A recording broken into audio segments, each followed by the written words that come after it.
We'll begin with a few questions from the media here. Max, your line is now live. Hi, Josh. Can you hear me?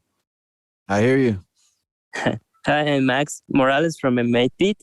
And you just defeated Eric Goyito Perez via unanimous decision, a fighter that just had 2 losses at the UFC at just your second Bellator fight.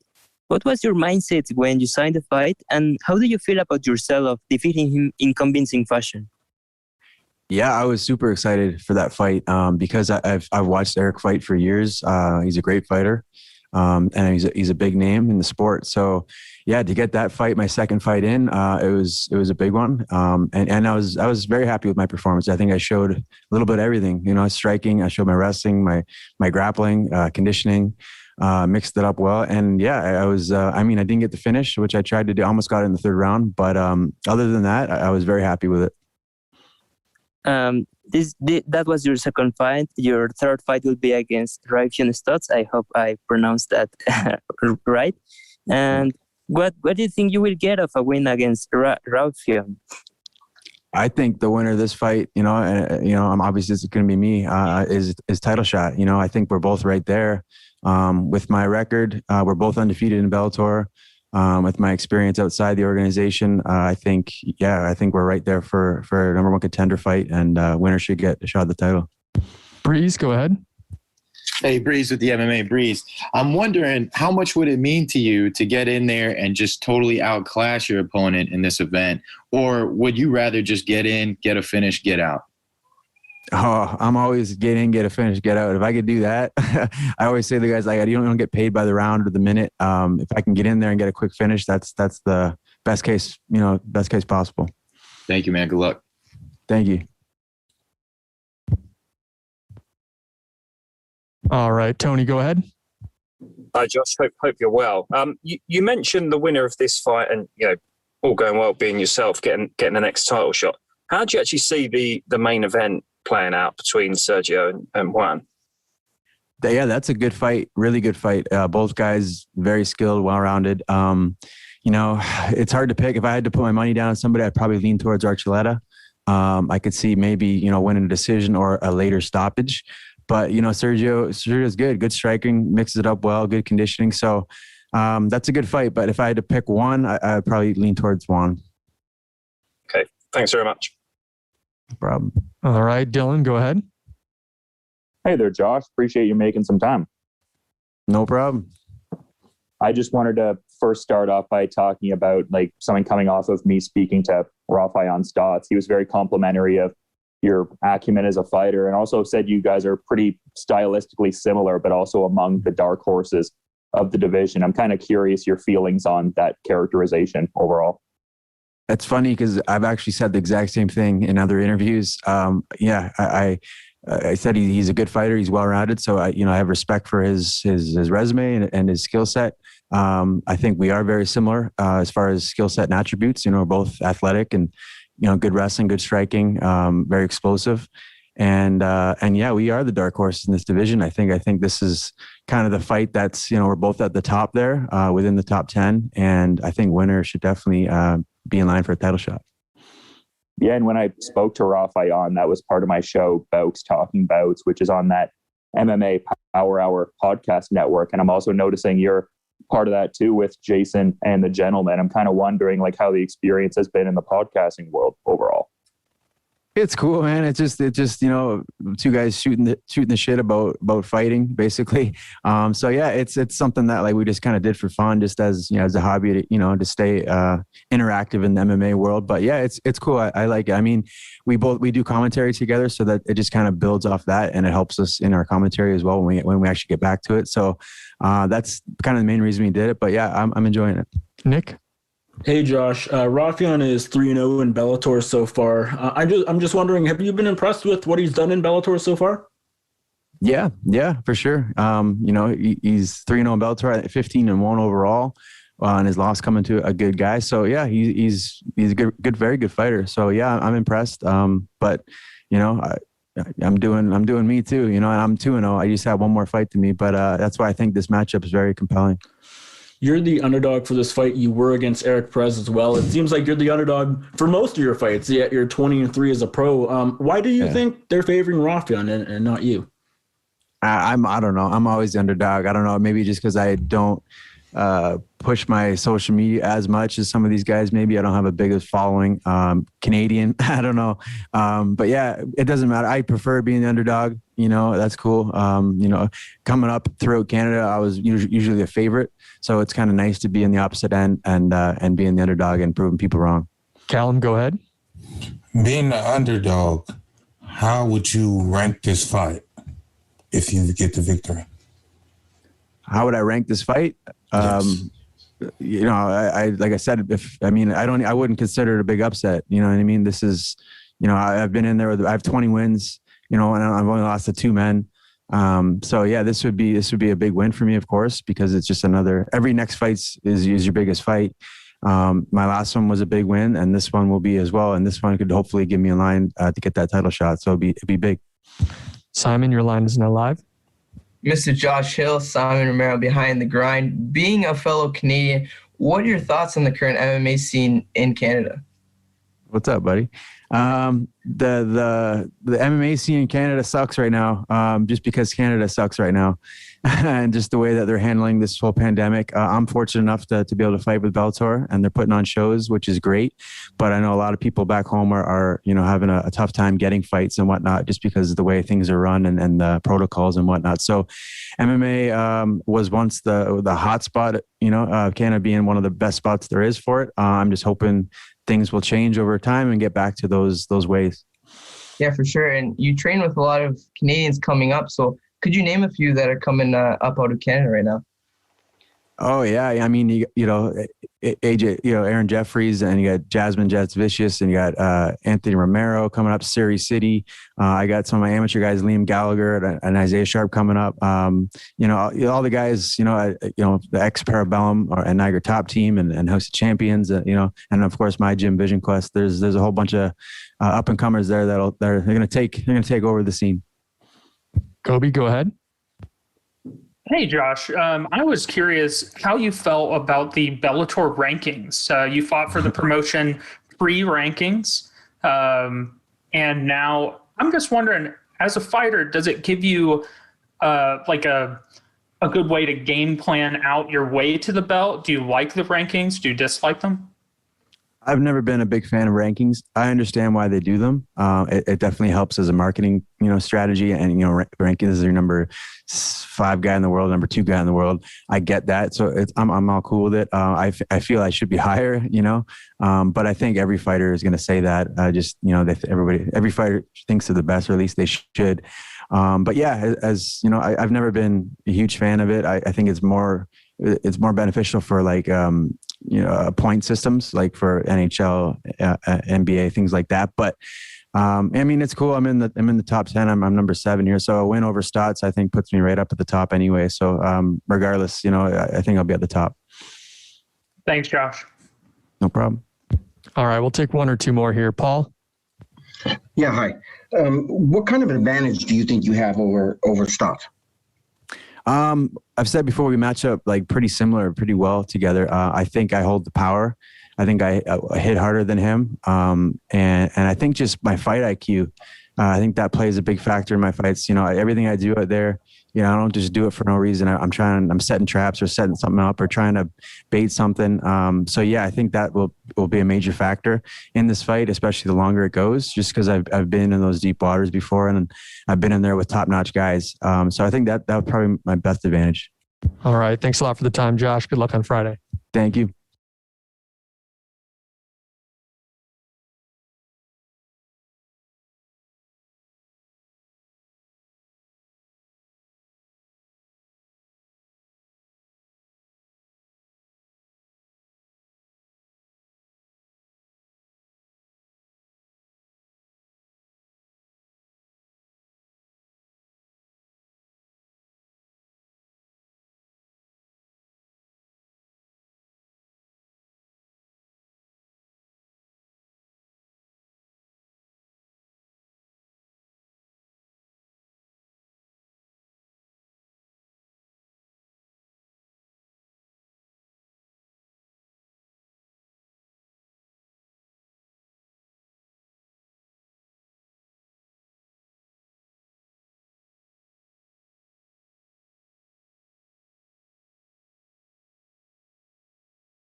All right, we are now being joined by Patchy Mix. Once again, we'll begin with a few questions from our media. Nick Baldwin, your line is now live. Hey, Patchy. I'm just wondering, first of all, how did you adjust to this new opponent, Albert Morales, after James fell out of the fight? I didn't really think too much just about the opponent. I kind of just thought about my own preparation, I guess. I knew that they are both good at different things, so I stressed that a little bit, but I feel like if I focused on myself, I'm good enough to handle anybody in the world, or in the division, should I say.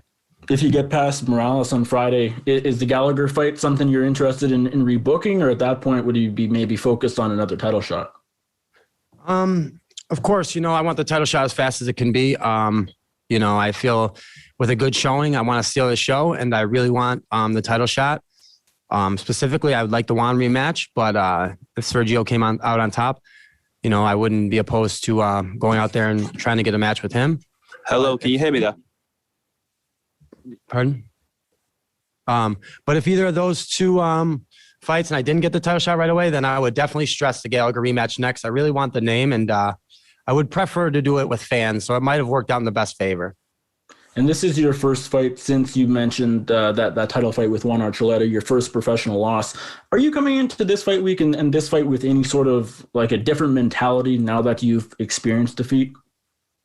No, I feel like the only thing that I'm coming with differently this fight than I did last fight is a different preparation to my training camp and to my preparation to the actual fight. I don't stress too much. I took experience from that fight, but I'm not more nervous or anything else. I'm just as confident as I ever was. I feel like with a few adjustments, I controlled the ring, I controlled the aggression, but he got the effective striking, and I won the first 2 rounds. So I really feel like, not only am I 1 round away from being the world champion, I feel like I could have made the adjustments to win all 3 of the last rounds. Mason, your line is now live. Hello, Patchy. Can you hear me there? Yes, mate, I could hear you. You were supposed to be fighting James Gallagher. Obviously, James had to pull out. How disappointed at all were you that James had to pull out of that fight? And is that something you're looking at rescheduling in the future? Yes, 100%. I want to reschedule. I know James wants to reschedule as well. He doesn't want to. He's trying to handpick his way to a title shot, and he feels like he matches up well with me because he's modified, should I say, middle school on the ground. So I'm the varsity level, the college level. He could never mess with me on the ground. So he's picking the wrong fight, and I definitely want to reschedule it in the future as soon as possible. If I could get through when I get through Albert Morales on Friday night, I wouldn't mind fighting him on May 21st or even in June or July, man, to be honest with you. When that fight does get rescheduled, are you looking to take it to the ground and show James what he maybe not seen before? I don't mind where it goes, but I'm looking to punish him. I don't want to just take him to the ground and get a quick submission like I've done in between my amateur and pro, like 15 to 20 fights. I want to actually put him through the grinder, ground and pound him, TKO him, put some damage on him where he hasn't experienced yet. Not just a quick flash knockout like Ricky Bandejas. I want to actually drag him through the mud and, make him pay for, trying to fight me. Damon, go ahead. Hey, Patchy, I don't want to keep hammering away on the Gallagher stuff, but I did want to get your reaction. I'm sure you saw when he dropped out of the fight, he made the Instagram post and he said that he wanted to delay the fight a couple months and he offered to pay you and all this other kind of crazy stuff. Like, what was your reaction to that? And like, what did you take away from that when he actually dropped out of the fight? Like, because I know this is a fight you'd been pursuing for a really long time. Man, I don't know. He said he got a shoulder injury or something. I seen him yesterday on his Instagram. He has both of his arms up around 2 of his teammates or whatever. Does not look like he has a shoulder injury. It does not look like he's in a sling, and it does not look like it was that serious. I personally dealt with, I think, a lot of injuries, a lot of stuff where I was banged up this camp, and I still made it to the show. I took a different opponent, a more dangerous opponent on 2 weeks' notice. So it just goes to show my grit, my experience, and my level of confidence. The more time he waits, it's just going to get worse for him. So. I opened one eye when I was sleeping. They said he pulled out. I closed my eyes and I went back to sleep. And you mentioned you made some changes since the title fight in terms of your training and preparation. Can you kind of give us a sense of like what changes you made, whether that means, teammate changes, coaching, whatever's been going on? Can you kind of give us a sense of what's been different for you this camp?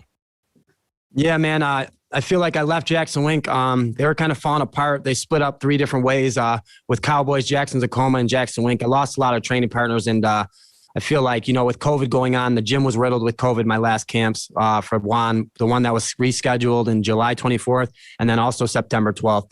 So with that said, I did a lot of training out of Six Gun Gibson's garage with Harry St. Ledger and Six Gun. Now, leading up to this camp, I've completely switched to Extreme Couture. I'm more confident. I did half my camp with a Russian team, Islam Makhachev's team, Javier Mendez at the UFC PI with my manager, Ali Abdelaziz. And then the other half I did at Extreme Couture with Eric Nixick as one of my head coaches. Jake Shields is now one of my head coaches. And then with all the guys there, from Dennis Davis to Eddie Bracco to all my teammates, Kobe Fair, he's one of the best 125 pounders in the world right now. Dan Ige, Julian Arosa, I got Kevin Lee I've been able to spar with, Sean Strickland. There's just been the whole entire Hawaii top team, Kai Kamaka, Boston Salmon, Puna. There's just so many people, Alex Ponar. There's so many people that are great from that gym, and they've opened me with open arms, and I've literally thrived there. My level is, I think, 2 times more than I was at the title fight, and I'm confident to go out there and show my the changes I've made and the experience I have now. Thanks, Patchy. No problem. Tony, your line is now live. Hi, Patchy. Hope you're well and you don't mimic my accent as well. But you've just listed an absolute murderer's row of fighters and trainers there. Now, when you're actually making that selection to move across to Extreme Couture, what is the decision behind that? And was there any other gyms that were potentially on the cards for you to train at? No, the one thing I knew, I was going to leave Jackson Wink prior to my last fight, whether I had won or lost. It wasn't a decision to make when I had lost. I didn't lose and then say, hey, I'm bailing out on the gym. I actually had the decision to make it because of the preparation I knew I had going into my fight. And then the preparation I had going into the Yuki Matoya fight and also my previous fights as well. So I wanted to change to try to seek out the best version of myself. And that was it. So when I was coming to Vegas, my manager had called me and we looked at a few different spots. I feel like I talked to maybe King Mo at ATT. I thought about going to Florida. But when I found out that the Russian team was going to be in Vegas for all of March and halfway through April, I made sure that I called my manager and he put me on the mats right with Ali and right with Islam's team. I've been able to work with Umar, Usman, Islam. There's just... Magomed's been on Tigers. Magomed's been on the mats. I mean, there's so many people that have been on the mats with me. So I've been able to take advantage of that. And I think that Las Vegas was the number one choice. And like I said, Eric Nixick got Coach of the Year last year, and so did Extreme Couture got Gym of the Year. So, I feel like I put myself in a position in a gym where I can really grow and strive. Gareth Davies. Good afternoon, Patchy from London. How are you doing? Good, man. Finally good to hear your voice, man. I've been looking forward to this. Oh, yeah. Well, I wanted to ask you, first of all, you talk fast, you act fast, you fight fast. You seem to have this ferocity inside you. Can you pin that down? And I know that you're married and have a daughter and you're a gentleman at home, but can you tell us where that ferocity inside you came from and when you first knew about it? I'm not married, but your girlfriend, sorry, yeah. Yeah. She's just the mother of my child. We are still close, but yes. But my ferocity, man, I feel like it's just been ingrained in me from a young age. My mother adopted me and my 3 brothers and sisters, and I'm the youngest of the family. I've been a fighter since I've been a child. I was born at 1 pound, 8 ounces, man. I was in the hospital for 6 to 8 weeks when I was born, man. I was a fighter when I came out. When I was a young kid, man, I was the youngest of the family, and we come up from nothing. We come up from not a lot of money. Living in apartments and stuff like that. And when there's times when, like, my mom, we needed to get milk and bread. I would go get milk and bread for the family. I'd find a way. I'd go play football for $20. I figured out for my family. So I've gotten to this point all the way through, wrestling at a young age. And then I went to wrestling college and I turned it into fighting. I'm grateful for my coaches and the training partners that brought me into the gym at 14 years old, Dennis Brown and my coach Art, they brought me in. Mike told me they all brought me in at a young age, and I started this journey at 14 years old, and I said I wouldn't stop until I made it, until I could make my mom and pay all her bills and take care of her. And I've been able to do that since I've signed to Bellator. And now it's about getting the belt so I can set my mother up for the rest of her life and set my daughter up as well. That's very inspiring to hear. It really is. I mean, would it be fair to say then that wrestling, first of all, and MMA has kind of saved you in a way and given you an avenue for you to really express yourself? And that's why perhaps I'm seeing what I see in you and others see it as well. Yeah, once you get to know me, they understand, man, how much dedication and how much heart, I'm never a malicious guy. I'm one of the most soft-spoken and one of the most, down-to-earth people. I'm super humble, and that's why a lot of these coaches attract to me. I have no ego, and I try to help out other people as well. So I feel like, fighting and wrestling in general, my coach Billy Sills brought me in, Jim Michael. They brought me in at a young age, and they taught me about certain morals and certain codes that I live by. So wrestling definitely saved me. It gave me my work ethic, and it taught me how to survive in my life. How to I didn't really know anything else, And now I've learned certain traits and qualities that I've been able to transpire into my other walks of life. But this is what I know how to do best, and it's either to work hard, and it's to fight, and it's to teach others how to also do the same. Well, I've no doubt you're going to be a world champion. I can't wait to see you in person and hug it out with you, brother. Thank you, brother. I appreciate it, man. Always great to talk to you finally. Thank you. Dylan, go ahead. Hey there, Patchy. Appreciate you making some time. Anytime, man. I appreciate you guys. I was just kind of curious because earlier you were talking about the stylistic shift with facilitating taking on this new opponent here, but just them having a pretty prevalent resume. And as far as like having multiple UFC bouts, to their credit, was this an opponent you were already familiarized with in a sense? Like you'd already done a pseudo kind of tape study on him before this? I've known him. My buddies fought him. A few of the guys I know Brett Johns has fought him. I was scouting him when he got signed, so I might have watched their fights. I was a big fan of Thomas Almeida years ago. I watched their fight now, but I think I watched it live back then. I wasn't scouting him. He hadn't competed since November of 2019, and the guys he competed on the regional circuit, they weren't the best guys. So to be honest with you, where I was in my career at the top of the division, I was never looking back at fighting, let's say, where Albert is now. I was looking forward to possibly fighting anyone from the top 5, aside from maybe Magomed, because we train together and we have the same management, unless it was for the belt. So I didn't ever really scout him or look into it that deep. But now that I have, I feel, I've taken this big risk a lot in my career. I took this fight on 2 weeks' notice. I mean, like maybe a little over 2.5 weeks' notice. And, I knew he was a dangerous opponent, and I knew he's more dangerous than Gallagher with the way he fights. He's got a very good stand-up game, and he's got a deceptionally well ground game as well. So, I like the risk, and he's got everything to gain, and I have everything to lose. I'm number 2 in this division, and he's not ranked. So he can come in here and potentially try to steal my shine. And, I hold my ground, and I show my hard work. I show what I've done in the gym, and, if I do that, I get my job done. All right, 1 or 2 more. Simon? Hey, Patchy, Simon Romero from Behind the Grind. Nice to talk to you today. Out of your long amateur and professional career, where does Albert Morales rank on that list?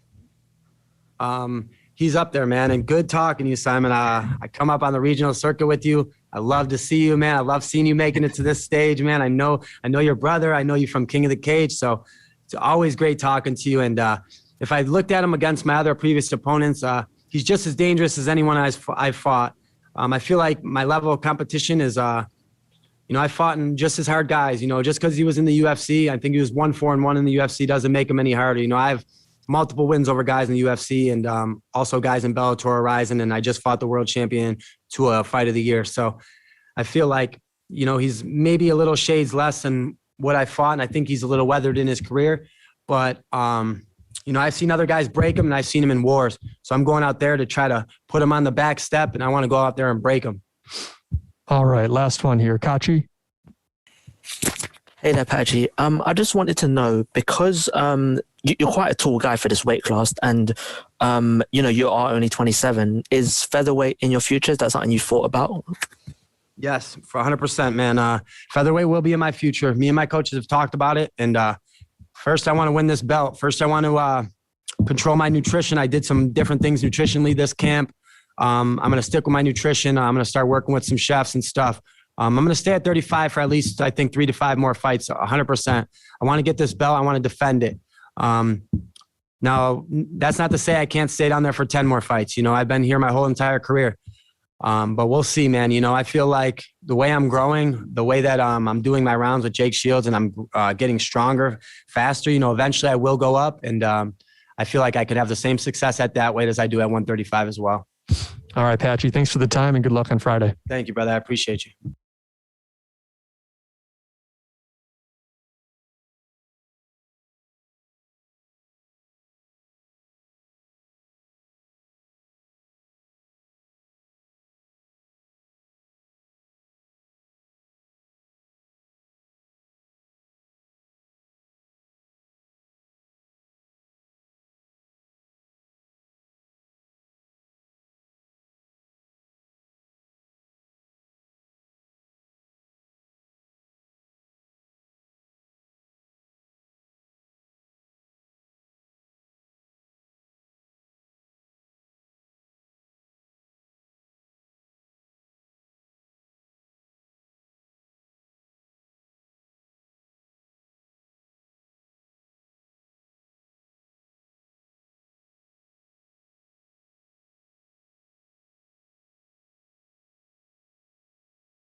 We are now being joined by Raufeon Stots. We'll begin with a few questions from the media here. Harry Mack, your line is now live. Hey, Raufeon. Harry Mack from the Bookie's Basement. It's been a minute. Hope you're doing well. Yes, sir. Doing great. So the last time we had spoken a few months ago, we were talking about a possible Bantamweight Grand Prix. And so even though that isn't happening, are you kind of treating this as if it's a semifinal? Yeah, I feel like this is kind of, it's kind of a semifinal. It's kind of, I would say quarterfinal, semifinal, somewhere around there. But yeah, it was shaping up to be like a kind of an alternate tournament. You know what I mean? They got a lot of bantamweights on this card, so yeah, it's pretty cool. It's probably the next best thing besides the tournament, of course. Gotcha. And so at the time you were targeting a fight with maybe Patchy or maybe James Gallagher. So are you happy with how the matchmaking process played out? Yeah, I'm happy with the matchup. And like I've said, I've been saying it all week. I'm looking forward to fight all these guys: Patchy Mix, Mike Megoff, James Gallagher, Josh Hill. I'm looking forward to fight all these guys. So, and the tournament format would have been great because I would have had a chance to fight all of them. But this is pretty much the next best thing because I'm fighting alongside of a lot of them. So I get to see them close up. I get to have a good performance and then call them out right after. You know what I mean? Have conversations with them outside of the media or whatever. So it's fun. Darnell, go ahead. Hi, Raufeon. Darnell Giovanni with MMA Island. How you doing? Pretty good. How you doing? Good. If Sergio ends up winning this title, would you be okay with fighting him? The only way I fight Sergio is if it would benefit my family. So like a title is the only way I would even be willing to fight Sergio. You know what I mean? He's like a brother to me, so I'm not just fighting him for nothing. If a title was on the line, that's be the only way. Have you guys had that conversation recently? We had a while back, but we talked about it, but it was like kind of in passing. We're not really like focused on that. That's like kind of in the back of our head. We're focused on our opponents now and focused on making each other better now. So that's kind of what our vibe is now. Patchy, go ahead. Hi there, Raufeon. You just said that you probably wouldn't fight Sergio unless under very specific circumstances. But with this matchup with Juan Archuleta, what do you think of his chances? Like, how do you think he's going to do? I mean, obviously you're going to ride because that's your boy. But how do you think he's going to do, and how do you think he's going to get it done? I think he's going to dominate. I think I don't think Juan Archuleta is going to have all the answers for Sergio. I think Sergio is probably the best I've felt him in the coming 6 years I've trained with him. His mind is right. His body is right. He's on point. So I'm very confident Sergio's going to come out with the win. Thank you. Dylan, go ahead. Hi there, Raufeon. Appreciate you making some time. Oh, yeah, no problem. I just have to address the shirt there. I'd be remiss if I didn't there. Are you rocking Clarence Bubba on the tee there? You're damn right I'm rocking Clarence Bubba. Today is actually his birthday. His third birthday on your Insta, I was seeing. Yeah, it's his third birthday today. I couldn't be with him, so I figured I'd bring him with me all day. You know what I mean? I'm trying to FaceTime him as much as possible. But yeah, this is my son, Clarence Bubba. Clarence Big Boy Bubba. Can't mess that up. Yeah, I love seeing that. And I'm just kind of wondering like how much motivation that's given you leading into the fight, because it made me smile when I saw you pop up on the video here. Yeah, definitely. I'm really happy with my role as a father. And, I tried not to fight, around his birthday or to miss, one of the milestones in his life. So it does, it gives me a little extra fire. Like, you're making me miss my son's birthday. So, but I'll handle that here in a couple days. Santiago. Hi, Raufeon. Greetings from Amsterdam, and thank you for the time. Hey, how you doing, man?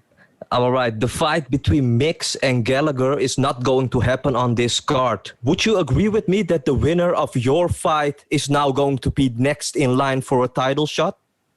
Yeah, I think I probably have the best case for a title. I'm not pushing my way to a title. I almost want to play bodyguard for Sergio for a little bit.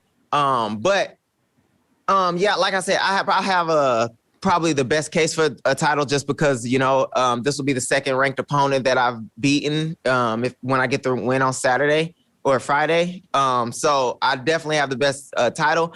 I would say that Patchy Mix and Gallagher had a case just because Patchy fought for the belt. Gallagher has a big following. You know what I mean? So I thought I would try to fight one of those guys. But since their fight fell out, I feel like we're the front runner as far as title contention goes. Who is going to be in your corner for this fight, Raufeon? Did you bring Duke with you? Yeah, so Duke is here, obviously for Sergio and for me. And then Jordan Griffin, one of my teammates, is going to be here. Thank you for the time. Good luck on fight night, sir. Thank you. Sergio, go ahead.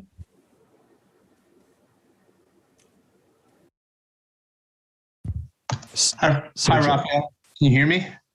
Yeah, I can hear you. Hi, this is Sergio from Fighter Path MMA. How you doing? Hey, how you doing? Yeah, obviously, you're competing on the same card as Sergio. What does it mean to have someone like that with you, training with you, and prepping? I'm sure mentally it's gotta be a huge help. Yeah, I fought with him back in July, and it was kind of the same thing. We trained together all the time. We're one of each other's main training partners. So our vibe is always on point. I actually learn a lot from Sergio. He learns a lot from me. So we're always mutually beneficial to each other, and we keep each other, motivated. You know what I mean? Sergio is an awesome person, and just a motivating person and cool, calm, and collected guy. So it's very good. I feel very confident when I have Sergio here, and when I'm fighting on the same card with Sergio. Yeah. And that goes for a lot of my teammates, but Sergio is definitely, I'm happy he's here. All right, Paul. Yeah, hi. Paul Casanova, EDF Sports. Moments ago, Josh Hill said that his advantage was he holds more power and can hit harder. What do you think your advantages are over him? I would say my advantages would be probably my volume and my length. Okay, thank you. All right, we'll go to MMA Locker Room. All right. How's it going? This is the MMA Locker Room coming from Pub Sports Radio. I just want to ask you one question, man. I'm a big fan of yours. I remember when you chose Bellator over those 3 organizations when you had all the gloves there on the table. I still remember that. But take me into the locker room with you, man. When you're walking out that locker room into that octagon, what's going on in your mind? Are you cool, calm, collective? Are you ready to kill? Are you looking at that guy like that's the next victim? So me personally, what I'm saying is in my head over and over again, I'm confident, fearless in all that I do. I'm going out here to dominate, excite, and finish fight. And I'm focused on, like, I'm pretty calm and collected till I get around that like 10, 20 mark where I'm like, I'm getting up ready to go. And then my adrenaline starts racing. Then I calm down a little bit for the walkout. And then I'm calm down like as much as I can. And then I'm excited to be there, and I'm like ready to fucking go. Like, let's go. Let's get it on. Let's fucking fight. You know what I mean? All right, last one here, Nick. Hey, Raufeon, how are you? Hey, I'm doing good. How you doing? How do you see this fight playing out this Friday? I feel like I'm gonna kind of outwork him. I'm gonna push the pressure. I'm gonna be like in his face the whole time. So I don't see him lasting past the second round. All right. Thanks for the time, Raufeon. Good luck on Friday.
We are now being joined by Derek Anderson. Once again, we'll begin with a few questions from our media. Donna, your line is now live. Derek, I suppose the obvious first question is, how are you feeling now that this fight is finally looking like it's going to happen with Michael Venom Page? Like it's meant to be. it has been on the docket, what, 2 or 3 times at this stage. Are you still in that sort of mode where you're like, I won't believe it until I'm actually making that walk on Friday night? No, I mean, the first time he pulled out, I don't know what the hell, but, second time, that was my mistake. I mean, like, I was hurt, but, I'm a tough guy. Maybe I could have done it anyway. I was in really great shape, but I just couldn't really train. But that was my thing. And then this time I'm making it happen. So, I mean, as long as he makes it happen, we're good.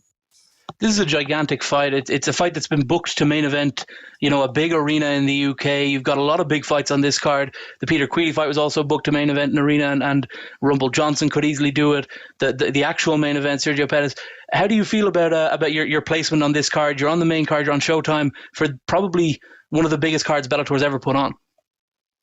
That's fine, man. I don't need to be the main event. You know what I mean? Like, as long as I'm on that card fighting this guy, you know what I mean, for a good payday. And this is the next step for my career, man. And it's going to be good for me. Tony, go ahead.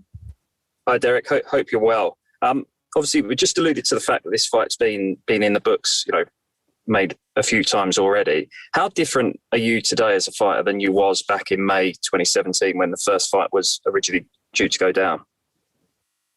Just older, more mature, confident. When I was younger, it wasn't that I had a lack of confidence. I was just didn't ever think about confidence as a thing. I just like to fight, and I still like to fight, but now I know I'm good, so I get to be confident.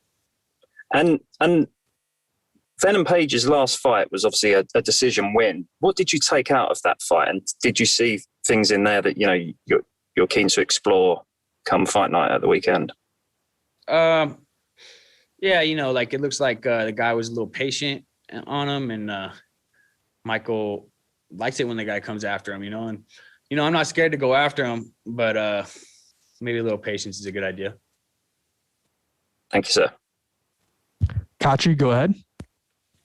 Hi there, Derek. So Bellator have introduced rankings, and being a Bellator veteran yourself, were you surprised with the ranking that you were given of 6? Because I feel like, I don't know, a few people that I've spoken to were quite surprised that you were only 6 in the rankings, given the level of competition that you've fought.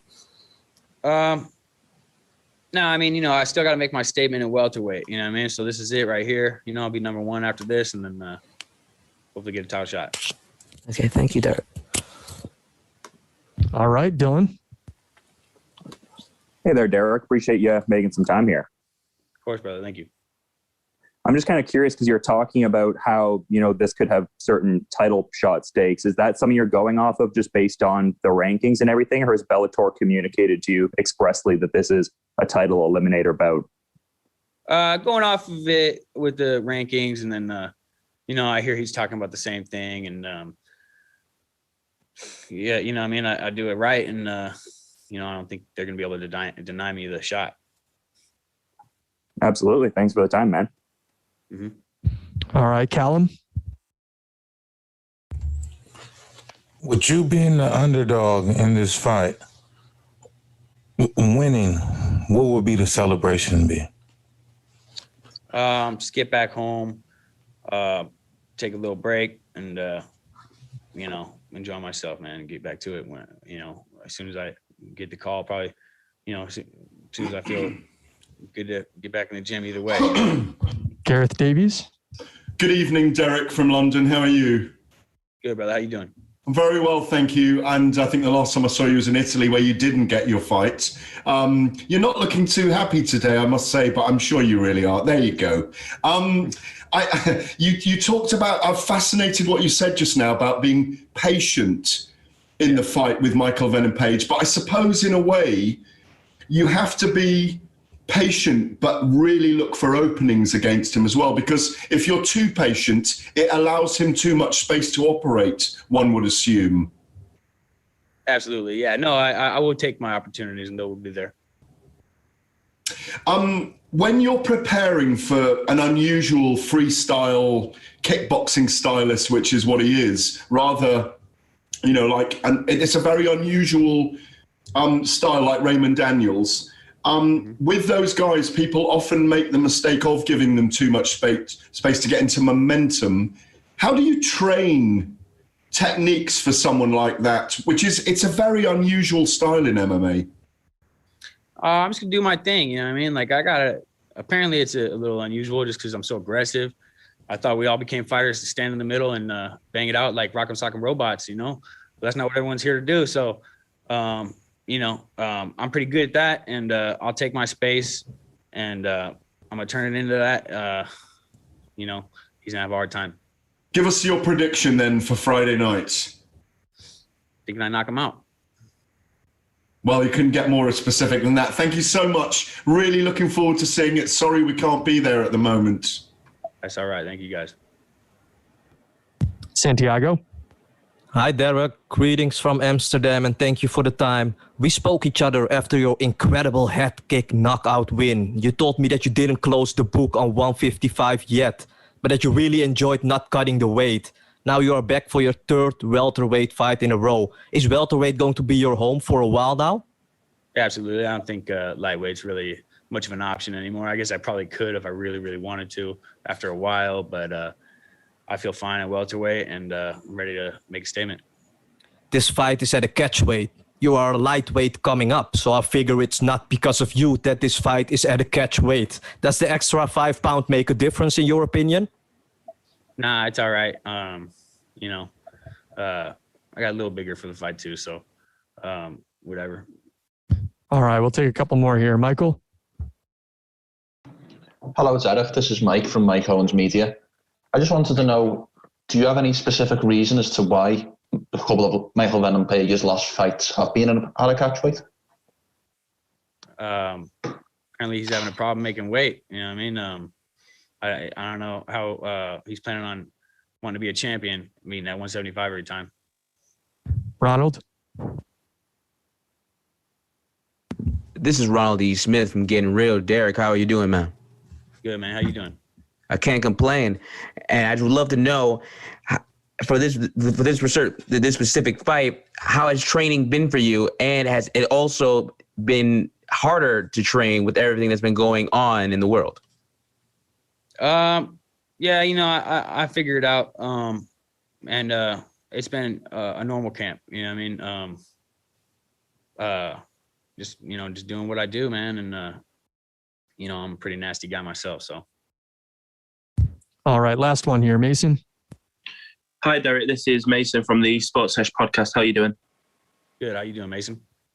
I'm doing very well. Obviously, you're fighting the cocky Briton, Michael Venom Page. As much as he runs his mouth to say he's a very talented fighter, as we all know, how do you see yourself getting the victory? I don't care about what he thinks, you know what I mean? And like I said, I'm a rock'em sock'em robot, man. And he could try to hit me and stuff. I'm just gonna get his time in, and I know what I'm doing just fine. So he's gonna have a big problem. All right, Derek. Thanks for the time, and good luck on Friday. Thanks, man. You guys have a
Okay, we are now being joined by Peter Queeley. We'll begin with a few questions from our media. Donna, your line is now live. Hi, Peter. How's it going? Hi, Donna. How are you? Not too bad. You were speaking to Virgin Media Sport earlier about your corner situation. Could you enlighten us about what exactly is happening? Of course, these travel restrictions have stopped John Kavanagh coming over. Could you tell us who's going to be in your corner on Friday night?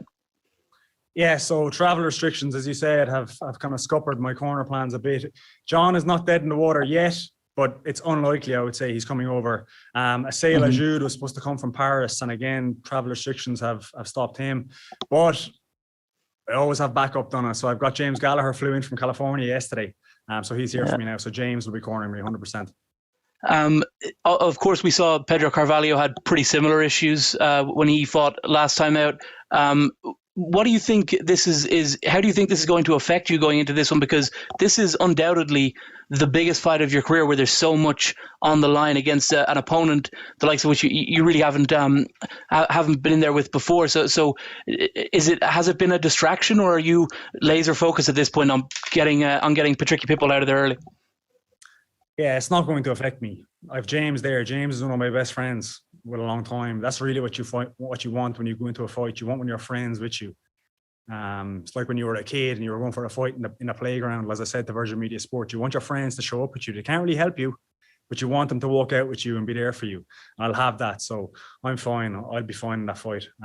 It's not really going to affect me at all. Thank you very much, Peter, for that. One more from me, if I could, about this rivalry, Pitbulls versus SBG. You're finally getting to have this fight. There's been the one before with like I said, Pedro against Patricio. How do you feel now about Patricky Pitbull? It's been so long since that famous press conference in New York where you faced off. You were supposed to fight around October last year. It's such a different circumstance now. There won't be any fans. It was supposed to be a packed arena. How do you feel now about your opponent, Patricky Pitbull? Yeah, I don't know. It's like you said, it's been a long time. I think when I see him now at the weigh-in, I might spark it all again, maybe. So we'll see how that goes. But like you forget all that kind of thing that happened in New York. It's been so long. So, but really, what I'm focused on is not even this rivalry thing anymore, and our personal differences or whatever is there with us. It's the implications of a win here is what I'm focused on. That has taken over for me. Like if I beat him, I'm fighting his brother, and it'll be for the belt. That's just a fact. That's how it's going to go. So this is the biggest fight of my career. It has the biggest implications of any fight that I've ever had in my career. So that's what I'm laser focused on. Dylan. Hey there, Peter. Appreciate you making some time. Thanks. No problem. I was just kind of curious because just based off what you were saying there, it doesn't seem like the team feud dynamic is as much of a factor leading into this one, because I spoke to Patricky before this fight, and it was seeming like the team versus team dynamic was something that he was maybe hoping Bellator would focus on more as kind of like a juicy storyline component almost. Does it factor at all into the prep for this fight at all for you? No, it does. It does factor in. It is important, but what I was saying is the reward for beating him has kind of become bigger than that for me. But it's probably because of that feud that I'm going to get that reward, if you get what I mean. Because if I beat him, of course his brother has to avenge that now. It'll be 1-1 between SPG and Pitbull team. And it'll be up to me and Patricio to settle that score then. But it'll be for the belt. It'll be a big fight for my career. So it is very important, the team dynamic thing that's been going on. And well done to them. It's first blood to them. They beat Pedro. My hat's off to them. They were very classy in their response after that win as well. So fair play to them with that. They could have really rubbed it in there, but they didn't.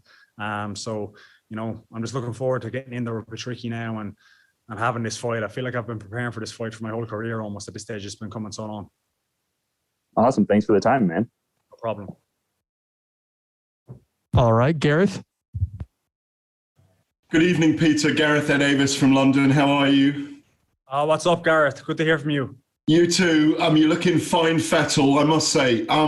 Tough as ever. I've got to ask you, because traditionally, I think there were some scraps between the Pitbull brothers and opponents, and not even their opponents, in some hotels in days gone by, or in times gone by. You're in a very small bubble there in Mohegan Sun. Have you been snarling at each other in the corridors yet or not? I haven't come across him, believe it or not. Any of them. About 30 minutes ago, I actually bumped into their coach in the hallway. And I called him coach. I fist pumped him because that's what you do to a coach. You respect our coach. That's it. So there's nothing there with him and me anyway. So, but I haven't come across Patricky or Patricio yet. So we'll see when we do meet each other tomorrow, maybe. You entered into the legends of fans and the legends of MMA annals in Bellator when you came back after being down against Ryan Scope your last time out in November or September 2019 against Ryan Scope for an amazing victory. And I was there when you were getting mobbed by the fans as you were leaving afterwards. You couldn't get away, if you recall. I remember. Yeah, it was a brilliant night. Everybody knows how resilient you are. Two things, really. What does it mean to you to be able to fly up the rankings from nowhere to number 2? I cannot understand why you're not in the top 10 rankings. Personally, I think it's a disgrace. I'd like your opinion on that. And secondly, do you have, having gone through that fight with Ryan Scope, do you have the game plan to beat this guy because you've been into deeper waters than perhaps he's ever been?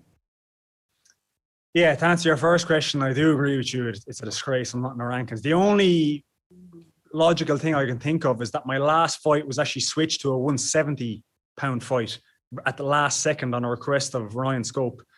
So perhaps they're just, I don't know, maybe they said I didn't fight at 155 for my last fight, but it was a 155 fight. We were both on the weight and it just got changed last second. So listen, what matters is what the Bellator brass think, and they think I'm in the rankings because I'm fighting the number 2 guy. Why would you have a guy who's not in the rankings fighting the number 2 guy? So that says it all. To answer your question with the deep waters, yeah, of course. That's how I think this fight is going to be decided. To be honest, Gareth, is who can take more. I think that's what this is going to boil down to. I plan to get in front of him and bite down on my mouthpiece and go at him. And I know he's going to do the same thing because that's what he always does as well. So I think it's going to be a case of who can take what the other guy can dish out and who can last longer. And that's exactly how I want this fight to go, and that's exactly how I think it will go. Well, good luck in getting the W and then calling out for the belt, my brother. Thank you. Thank you, sir. Thanks, Gareth. Cheers. Kachi? Hi there, Peter. I just wanted to quickly ask you, this, if I'm not mistaken, this is your first fight in the US, right?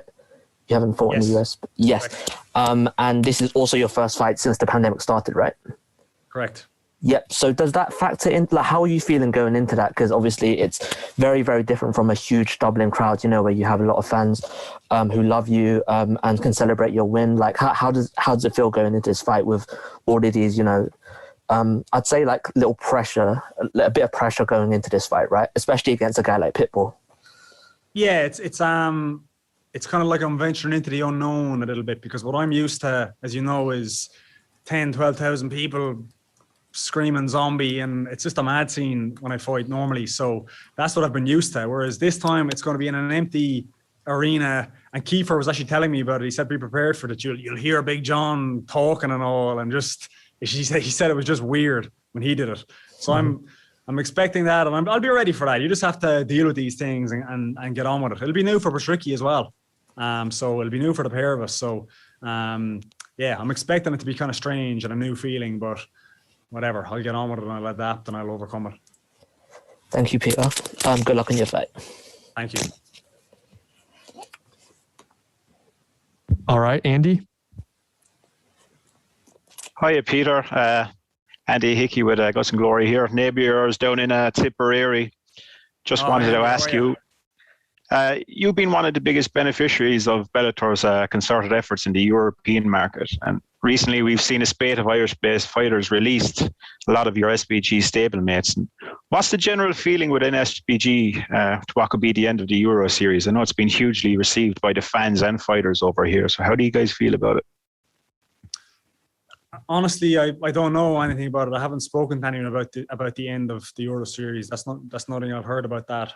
So it's probably not a great answer for you, but I just don't know enough about that to go commenting on it now. I'm not sure what Bellator's plans are for the Euro series. I think when COVID is done and dusted, they'll probably reassess that. It's a great market for them. You see the Irish show, there's nothing like it on earth.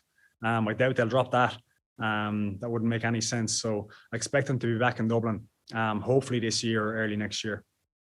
Hopefully with you headlining against Patricio for the lightweight title. But you alluded there, this is your first fight in America. You're no stranger to hostile territory with your time in FNG. Regarding the Irish crowd, how did that make you feel? You were so passionately supported by us over there. Even you fought fellow Irishman Miles Price, and it was quite clear that we were vehemently in support of you, and your walkout has gained legendary status. It must be a nice feeling to be so welcomed by your own people. It's the biggest accomplishment you can have as a fighter, almost in my opinion, is that your country is behind you and loves you. It doesn't happen to many.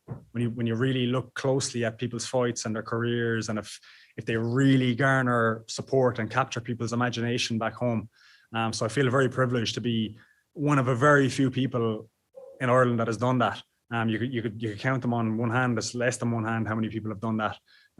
So it's just really important to me. That's always what I wanted, was to fight in a way that people really enjoy. This is what I say to myself every time I fight, and it'll be no different to this. I'm almost not even focused on winning or losing here. I focus on just the fight being crazy and for people watching to just be after it's over. And normally when I do that, I fight very well. So that's what I focus on, and that's where I think the fans have kind of gravitated towards me, and they cheer for me and respect me. We'll take a couple more. Lenny? How's it going, Peter Queally? Can you hear me? Yes, sir. Yeah, so Lenny Marsh from Miami News here and MMA Unhinged. I just want to ask you a similar question that you received early on. I wanted to ask, are we still going to hear that infamous zombie by the Cranberries? Are you still going to walk out by that? Of course, it'll be a bit eerie and quiet, but you'll hear it. Hey, maybe when you're coming down the walk, you'll be singing the zombies instead of the crowd. I doubt it, but it's going to be, I think it's going to be still pretty cool because it's a kind of an eerie song. And I think the quiet arena, it'll be quite cool as well. So I'll be 100%. I've used this song all my career. So yeah. I won't be changing it now just because there's no crowd. Yeah, I just want to top up as well with the first fight being in COVID, first fight you've ever had since the whole situation, the pandemic. What's it been like, being, in that, that quarantine backstage, waiting for a fight? And is it been weird? What's the question again? Sorry. So this is the first time you fought during the COVID and the whole pandemic. What's it been like, being quarantined in the backstage, in the whole bubble, should I call it? What's it been like that in this situation? Yeah, it's boring. But whatever, you just have to get on with it. It's been boring. The first day I got here, I was in my room for about 30 hours waiting for the COVID test to come back. And then once that came back, it didn't get much better. I'm allowed out of the room now, but just within the grounds of the hotel. So it's kind of boring, but it's just the way it has to be. So you just get on with it. But it's whatever. It is what it is. All right, Kobe. Hey, Peter, this is Kobe with FightFreaks.co. I was wondering, so this was originally booked for October of last year, and I'm wondering how your preparation was affected, because you stated earlier that it feels like you've been getting ready for this forever, and I mean, you kind of have. So do you reset your peak, or do you just work straight through? I was forced to reset in August last year, and I badly broke my hand. So that kind of forced me, obviously, to take the foot off the pedal. But I did train throughout the first lockdown in the early part of 2020. And it was all in preparation for Ricky. But then I broke my hand. I had about 2-3 months where I couldn't really train. And then I got back on the horse again. So it kind of served as a natural break, which I probably needed.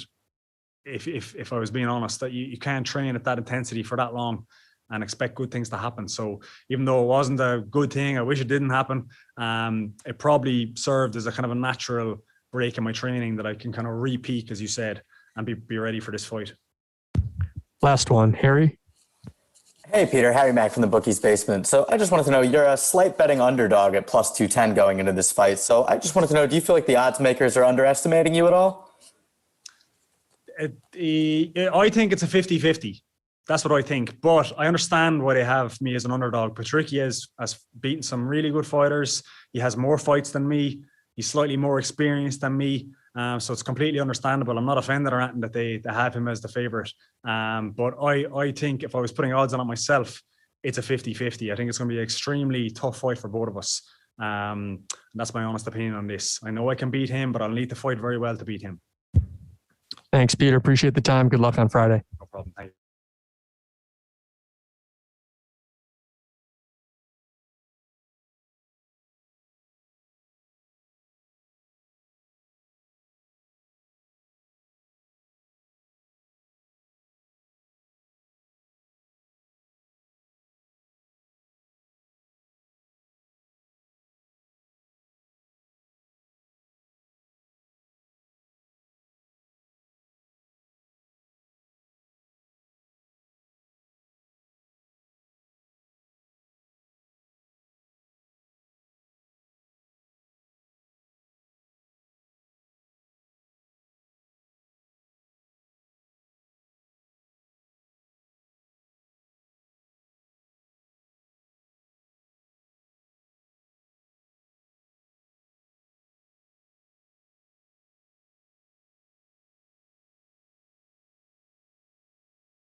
Okay, we are now being joined by Lorenz Larkin.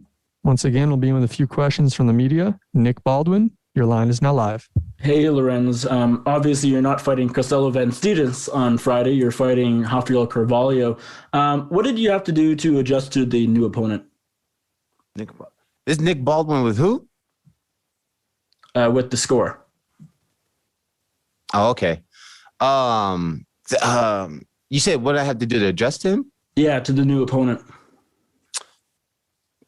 I mean, Castillo is I believe he's orthodox, and it's just a complete change. You know what I mean?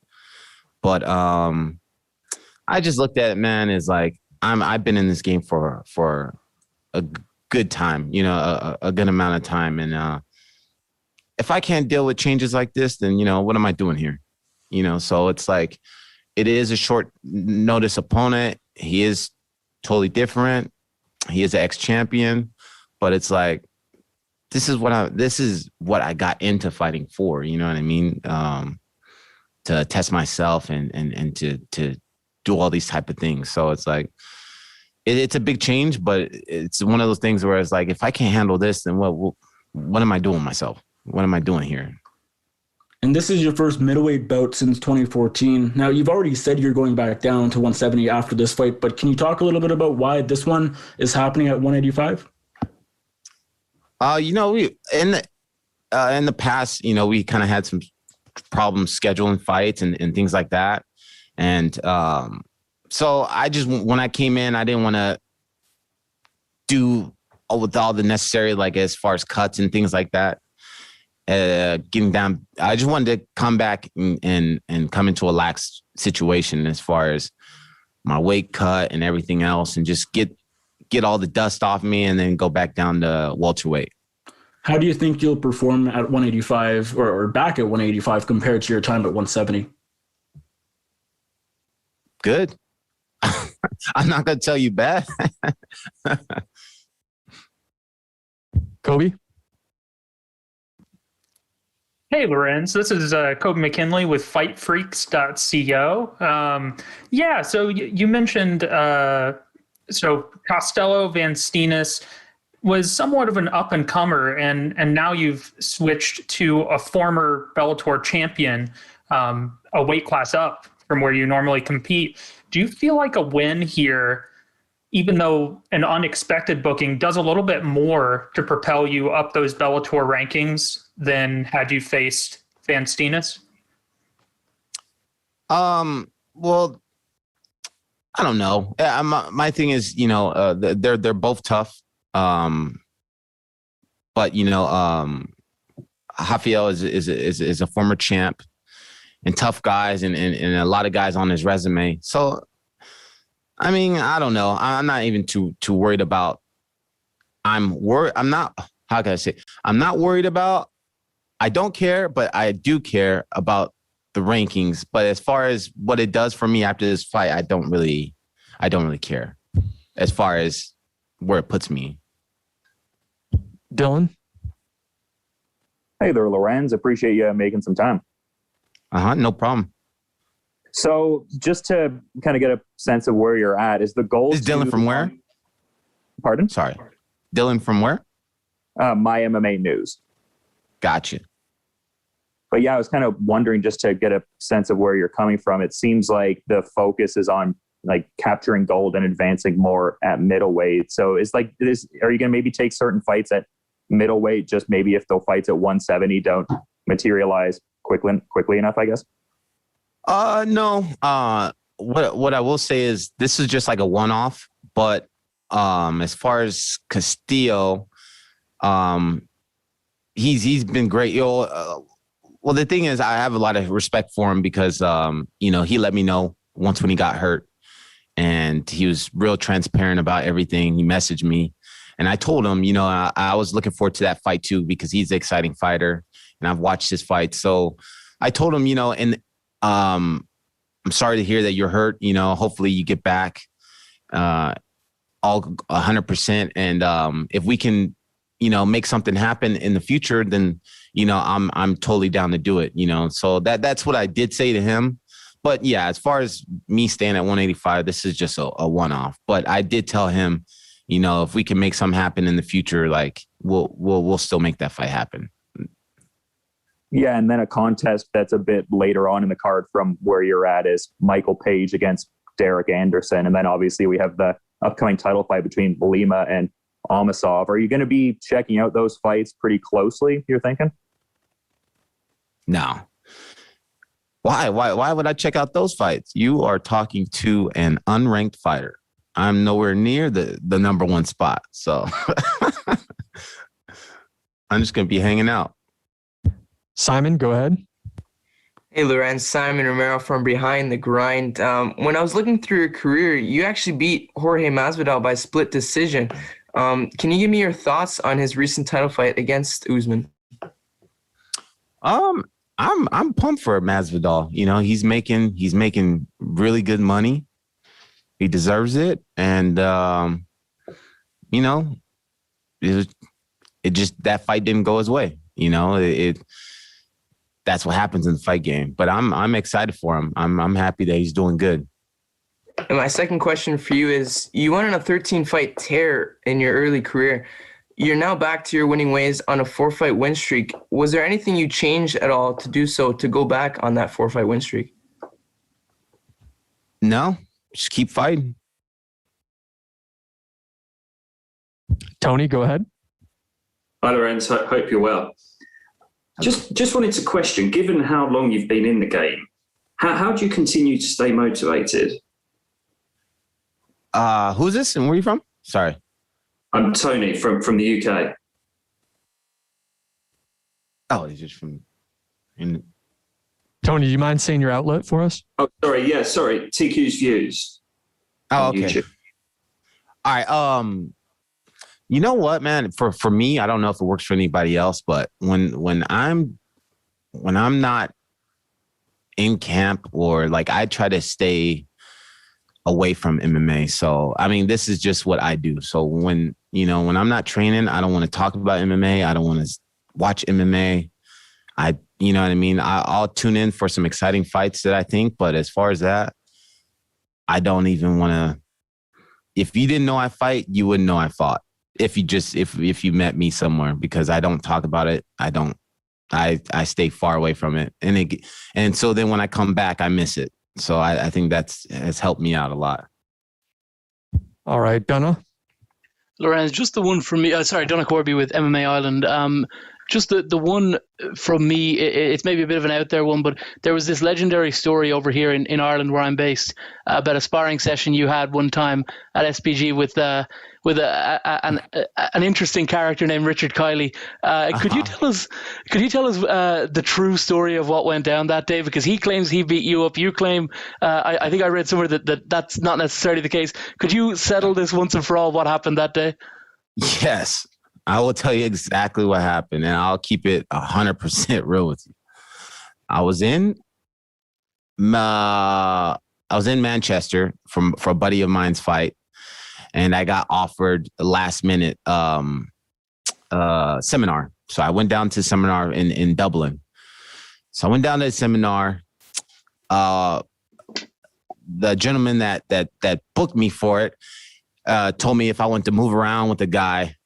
So I was like, yeah, I'll move around. This is not in the seminar, though. This is like after the seminar was done. So I just getting some training in. So this guy comes in. At the moment, he was cool. He was really respectful, but he told me, he was like, yeah, man, you know, I don't know how much I can give you, because I went out the night before and was drinking, you know, which is, I was like, okay, you know, I don't care. I wasn't even in camp. Might have been when I was like in free agency. I think it was when I was in free agency. So, you know, I was just moving around with him. There's nothing that like, it was me just literally just working with him. And he had a hangover from the night before. So I just moved around with him a little bit. We did a couple rounds, got a sweat, and then chilled out after that and start talking. Lo and behold, I see something like, yeah, I beat him up and blah, blah, blah. I was like, what? So, I mean, I just chalked it up to somebody trying to get a little clout and get his name out there. But we all seen the devastating outcome of that when he so I don't even know if he's even fighting anymore, if he's working at a McDonald's. I don't know. So we see where I'm at. Where's that guy at? All right. Our next question comes from the line of the MMA Locker Room. MMA Locker Room. Hey, what's going on, Lorenz? This is MMA Locker Room, part of Pub Sports Radio. I'm a local here at Long Beach, California, so I've been following your career. You started off at light heavyweight, middleweight, welterweight. Oh, heavyweight. Heavyweight. Went all the way down the line, Strikeforce, UFC, fought in Japan at Ryzen. Now you're at Bellator. I mean, you did pretty good for a kid coming up from Riverside, right? Yeah. And then the only other thing I have to say is this. You're a true legend when it comes to MMA. I feel like you don't give the respect that you deserve out there. Only thing missing to cap off your career for me is a championship belt. How do you feel about that? True, man. You know, that's the goal. You know, that and making a lot of money in the sport to when I walk away from it, you know, I walk away from it. You know, I stop when I want to stop. I don't want to be one of these guys that are old trying to take a paycheck. Like that's never the plan. So, you know, yeah, that's the goal. You know, get the title shot and win some gold. That's it, man. And make some money, walk away, and live my life. Our last question comes from the line of Mason Shatwell. Go ahead, Mason. Hi there, Lorenz. This is Mason from the Sports Sesh podcast. How are you doing today? Good. Yourself? I'm doing very well, my friend. I just wanted to say your 4 wins under the Bellator banner have come by way of decision. Do you think we're going to see a stoppage on your half in this fight? That's the plan. That was the plan 3 fights ago. You know, it just how things happen. You know, it can be decisions, it can be knockouts, it can be a submission. You know, it's just, I think every fighter wants a quick knockout. So, you know, that's always the plan. All right. Thanks for the time today, Lorenz, and good luck on Friday.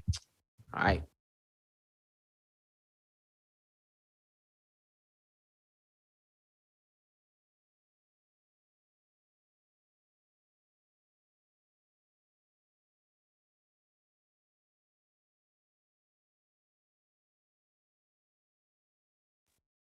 Next up, we have Sergio Pettis.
We are now being joined by Sergio Pettis. Once again, we'll begin with a few questions from our media. Mason, your line is now live. Hi, Sergio. This is Mason from the Sports Sesh podcast. How are you doing today? Doing good, brother. How you doing? I can't complain. I just wanted to ask, your brother Anthony has been a champion in a major organization, and obviously now you have the chance to do that also. Have you always had that in goal straight from the get-go to be a major organization world champion? Yeah, I feel like if you come in the sport and you don't have the goal to be a champion, or you're just fighting for no reason, I'm here to obviously make a legacy for myself, build my name up, and get some belts of my own. You know, my brother's got 2 already, and yeah, I love one on my waist as well. Last thing from myself, you have fought some very tough guys already, such as Henry Cejudo and Brandon Moreno, to name a few. Having fought these tough guys, do you think this is going to give you an advantage in this fight? I feel like that's the past. It definitely taught me some things, but I'm fighting a new beast this Friday. Juan Archuleta is a tough opponent. 25-2, his record speaks for itself. It's nothing different, man. I've been fighting good guys my whole life, and I just feel like nowadays I'm ready, mentally, physically, spiritually. Everything's aligned, and I feel like the stars are aligned for me to go out there and be successful this Friday. Harry, go ahead. Hey, Sergio. Harry Mack from the Bookie's Basement. So we had talked to... Good. So we had talked to Raufeon earlier about, what it means to him and how special it is for you guys to fight on a card together and kind of share this moment. So I just wanted to know, what does it mean to you to share this, your world title shot with a guy like Raufeon, who considers himself, basically a brother of yours?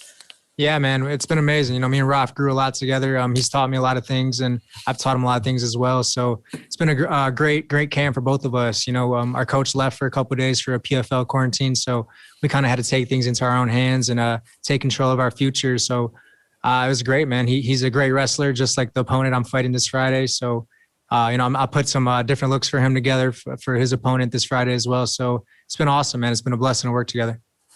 Got it. Well, thank you very much. Best of luck Friday. Thank you, brother. Thank you. All right, Tony. Sergio, hope you're well.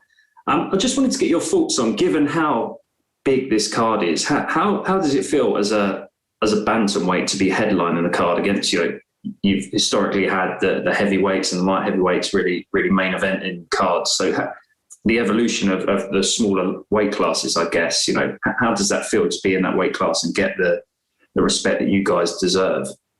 Oh, it feels great, man. Little guys need that respect too, man, but it's awesome, man. It's a blessing. I've worked hard for this moment. This will be my 10th year fighting professionally. So it's crazy how fast time is flying, and to headline such an amazing card for Bellator, to get to, have a title fight as well. So it's everything I could ask for. This is a blessing.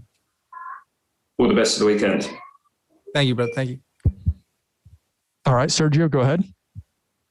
Sergio. Hi, Sergio. This is Sergio from Fighter Path MMA. How you doing? What's up, Sergio? How you doing, brother? Doing well. Great name. I know. We talked a little bit about your brother Anthony. Obviously, not a whole lot of sibling duos have been able to capture world titles. What would it mean to you to be able to, bring that title back home and share a mantle with your brother Anthony? Oh, it'd be awesome, man. This is everything that I've dreamed of. I've wanted to get a title for myself, and to have a brother who has 2 titles already, it's that much more inspiring to go and get one for myself. To bring one home back to Milwaukee, to my team. I've been with my team for 14 years now. I started when I was 13, so coming up on 15 years, so pretty much more than half my life. It'd be awesome to get that belt for my coach, my teammates at home, my family back at home, and just for the Pettis legacy. And one last one from me. You talked about your team. Obviously, you have a teammate competing on this card as well with Raufeon Stots. What does it mean to you to have him here sharing the experience with you, going through weight cutting and all that stuff? Oh, it's awesome, man. It's always awesome to not suffer alone, So this weight cut, we both are going to go through a little bit of a hell tonight, but it's all good. It's been amazing. He's got me ready for this fight. I got him ready for his fight, and it's been a great duo, man. We've gone far together, and I'm excited to see the future for both of us. Gareth?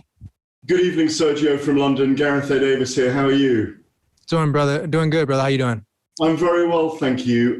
We spoke to you the other day. You admitted that, well, not admitted, but you were quite plain about it, that it's probably the toughest fight of your career. He's got great momentum at the moment. You are with one of my great favorites in MMA, in Duke Rufus, who's an extraordinary human being. And I know he's been like a father to you. Without asking you your game plan, what's his game plan for you against Juan Archuleta? You know what? Me and Duke don't have game plans ever for fights, to be honest. We go out there and react. There's fights where I had some game plans for myself, and the fighter reacted so different. So I kind of got away from that. I feel like I just go out there, react, trust my instincts, trust myself, trust my body, trust that God is with me as well. So this one's just the same thing, man. It's against a tougher opponent, 25-2 Juan Archuleta, but same process. I believe in my process. It's amazing to hear that. And you're basically saying then that, and I think that's what makes you such an exciting fighter, that the most important thing after controlling the nerves and doing all your training is just being present in the fight. 100%. Yeah, being present every day, man. Every day in the gym, every day in the fight, every day in my life. It's very important, to be in the moment. I used to live in the past a lot, or live too much in the future, where I wouldn't be so focused on the present. I'd miss my present blessings. So, yeah, man, I'm very, very at the moment, very in the moment. We're all very excited. This is going to be an epic fight on Friday night. Thank you very much, and the best of luck. Thank you so much. Appreciate it. Santiago. Hi, Sergio. Greetings from Amsterdam, and thank you for the time. Thank you. Your Bellator debut was spectacular with one of the most violent finishes you'll ever see. I know that you have a lot of wins as a flyweight, but you look absolutely incredible at bantamweight. Can you feel that as well, Sergio, that this weight is so much healthier for your body and that you can give more action now during a fight? Yeah, 100%. Fighting at flyweight, I felt a little fragile. I'm pretty big for the flyweight division, walking around a little bit heavier too. And the older I get, the more my body's becoming more manly. I'm starting to not grow this way, but I'm growing sideways. So I definitely feel like I'm a lot happier as a person, a lot happier as a fighter. And when you fight happy, you do a lot better. Why isn't your brother yet in Bellator? Does he just want to challenge himself for 1 year in the PFL and then make the jump to Bellator? Having the Pettis brothers both in Bellator would mean a lot to Scott Coker, I think. Oh, that'd be awesome. I know Ant's got some goals over in the PFL right now, and things, he's got to figure out some things over there, and I'm excited for him to see what happens for his future. And who knows, man, you might see him in Bellator. Ant's got a lot of fight left in him. Good luck on fight night, sir. Thank you, brother. Appreciate it. Kachi, go ahead. Hi there, Sergio. I'm a big fan of both you and your brother. I think your brother's probably my favorite fighter of all time. Awesome. And I just wanted to quickly ask you, because you just mentioned that you feel a bit stronger, you feel a bit better at 135. Can you explain, what the difference is between you now and the version of you that fought Brandon Moreno? Because I know you went 5 rounds in that fight, and this is also a 5-round fight. Like, do you feel like the extra 10 pounds, cutting less weight is going to factor into your performance? 100%. There's the weight cuts are not as tough on my body, which is helping my mentality a lot. Honestly, like I said, at flyweight, I'd fight fragile. I'd go out there, and the extra 10 pounds would do something to me. But like you said, I got experience with a 5-round against a tough Brandon Moreno. On top of that, the elevation in Mexico City is like 7,000 feet. So definitely learned a lot from my flyweight career. I learned a lot about discipline. I learned what it takes to fight at flyweight and to compete with those guys at high levels. So I'm excited to see all the stuff that I've been through in my career show out this Friday. I know it's been a little bit up and down, but I feel like I've learned a lot. Dylan, go ahead. Hey there, Sergio. Appreciate the time. Thank you, brother. Thank you. I'm just noticing per an older Instagram post of yours there, it seemed like, you were talking about the spiritual growth a bit earlier. Like you were talking about prior to the Mike Tyson show there, just being in a dark spot mentally, back-to-back losses at the time, but just getting some really just great perspectives from Iron Mike there. I'm wondering how much of that moment there was a catalyst for the present wave of success you're riding. Yeah, man, it was very important. On top of that, the guy has some strong weed. I was in a whole different world at the time, but just to hear, how, when you think of Mike Tyson, you think of this tough killer, and he is all that. But at the same time, he has a side of him that's very spiritual and very, very vulnerable. And I feel like a lot of us hide from that. We don't try to be as vulnerable just because we're scared of judgments. We're scared of social media coming at you and attacking you. But it just taught me that it's okay to be me. It's okay to have these feelings that I was having, and it's okay to sometimes go through those dark times to see better times. And it's all just what you take from it, from the lessons you learn throughout your life. It could be negative stuff, but I feel like a lot of the stuff that I went through negative just taught me a lot of positive that I was able to take with me later on in life. And definitely learned a lot on that Tyson podcast, man. It was a very spiritual moment. I was high as hell, to be honest. Yeah, but you mentioned the high quality weed dynamic there. Are we expecting a fulfilled celebration here, or is it hard to facilitate that in the bubble? Oh yeah, it's definitely hard to facilitate that in the bubble, especially in Connecticut as well. So I don't know the rules out here, but yeah, man. Usually after the fights, I'm very relaxed. I don't like to drink too much or smoke too much. I just kind of take in the moment, let my body feel how it's supposed to feel. It's a little beat up. So yeah, I feel like the older I got, the more I just kind of relax with my lady and just eat some good food. Simon? Hey, Sergio, Simon Romero with Behind the Grind. I have two for you here, but the big question, something I can relate to is having a brother growing up. His name's Anthony as well, but oh, you know, having similar interests. So talk us through what it's like having someone who truly is your best friend inside and outside of the cage. Man, it's been amazing, honestly. The things that I got to see with my brother have been amazing. You know, we've gotten to travel together, train together. We got to lose together and win together as well. So it's we've been through a lot of ups and downs together. You know, when I was younger, me and him didn't get along so well. I was very soft and very shy, where Anthony was the opposite. You know, he was very confident, very outspoken. And, you know, he had to toughen me up. And I'm glad he introduced me to the sport. You know, we were in Taekwondo together.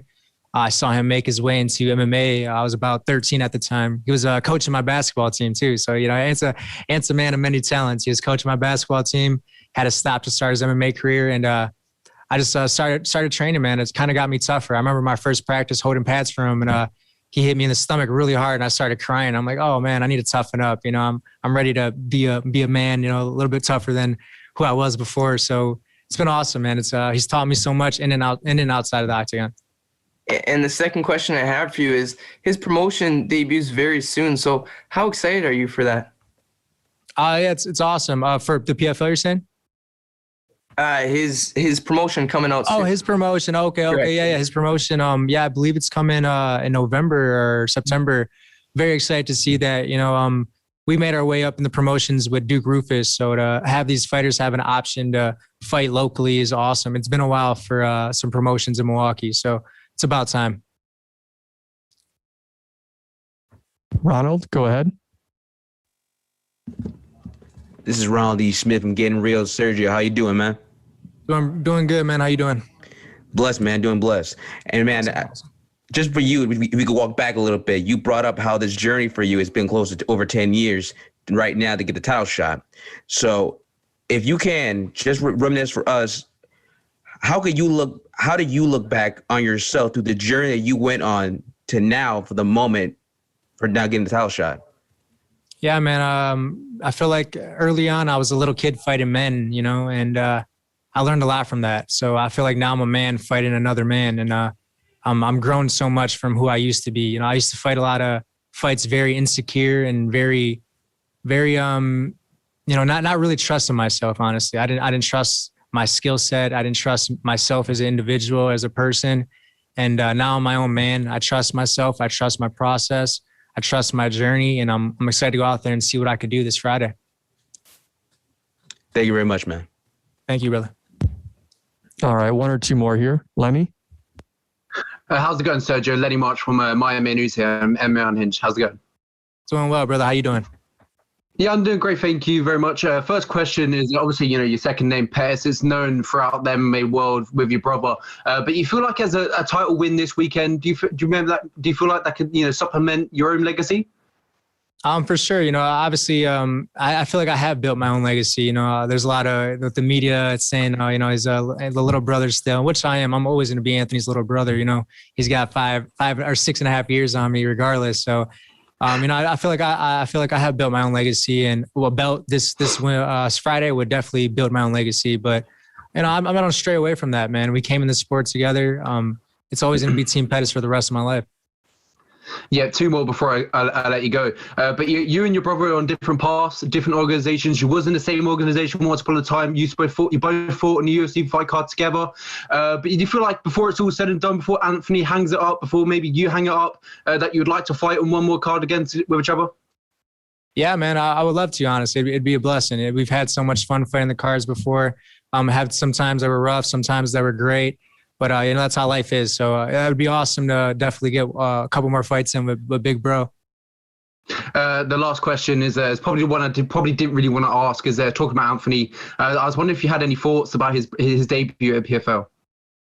Yeah, man. You know, it is what it is. It's a sport. You know, it's the sport, and it's also the times in people's lives. You know, I felt like Clay was just, you know, he went out there hungry and, you know, had something to prove. And Anthony, you know, is a new organization. I know how it is to fight in a new organization when you're used to fighting in one for such a while. It's a whole different environment, whole different process. On top of that, they have a 17-day quarantine, which is crazy to me personally. So you can't train with your people that you're usually training with for fights for 17 days. You got to sit out there and get stuck in the bubble. So, it's just times, man. It's, the COVID's crazy, but it's just times, I believe Anthony's going to make the adjustments and do well his next fight. All right, Breeze. Hey, Sergio, it's Breeze with the MMA Breeze. I spoke with your opponent, Juan Archuleta, a few weeks ago, and he had gave me his thoughts on you and your brother. He said you guys are both really cool dudes, and he wants nothing but the best for you other than this bout. Well, can you talk to me about the first time you met and interacted with Juan and your feelings on him as a competitor and a person? Yeah, I met Juan my first fight coming into Bellator. I actually heard rumors that was going to be my first fight. Coming into Bellator is Juan Archuleta. So, I've been prepping to fight him for a while. Been watching him for a while too. He's 25-2. He's fought a couple of my teammates, done really well. And anytime we interacted, it's always been love and respect, man. We don't got no bad blood towards each other. At the end of the day, this is business, and that's when things get interesting. But no bad blood. I believe he's a great competitor, a great person. He's a great father as well. And nothing bad about Juan. Just Friday we both had bad intentions for each other, and there's a paycheck on the line, so that's what it is.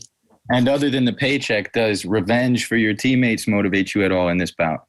Man, it has to pass. I don't fight for anybody else besides myself. So it's more for me, more for my legacy and my W's. Man, I'm hungry for these W's. I don't like losing too much.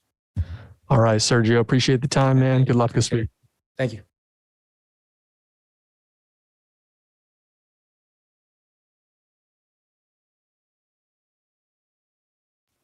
Next up is Jose Augusto.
All right, we are now being joined by Jose Augusto.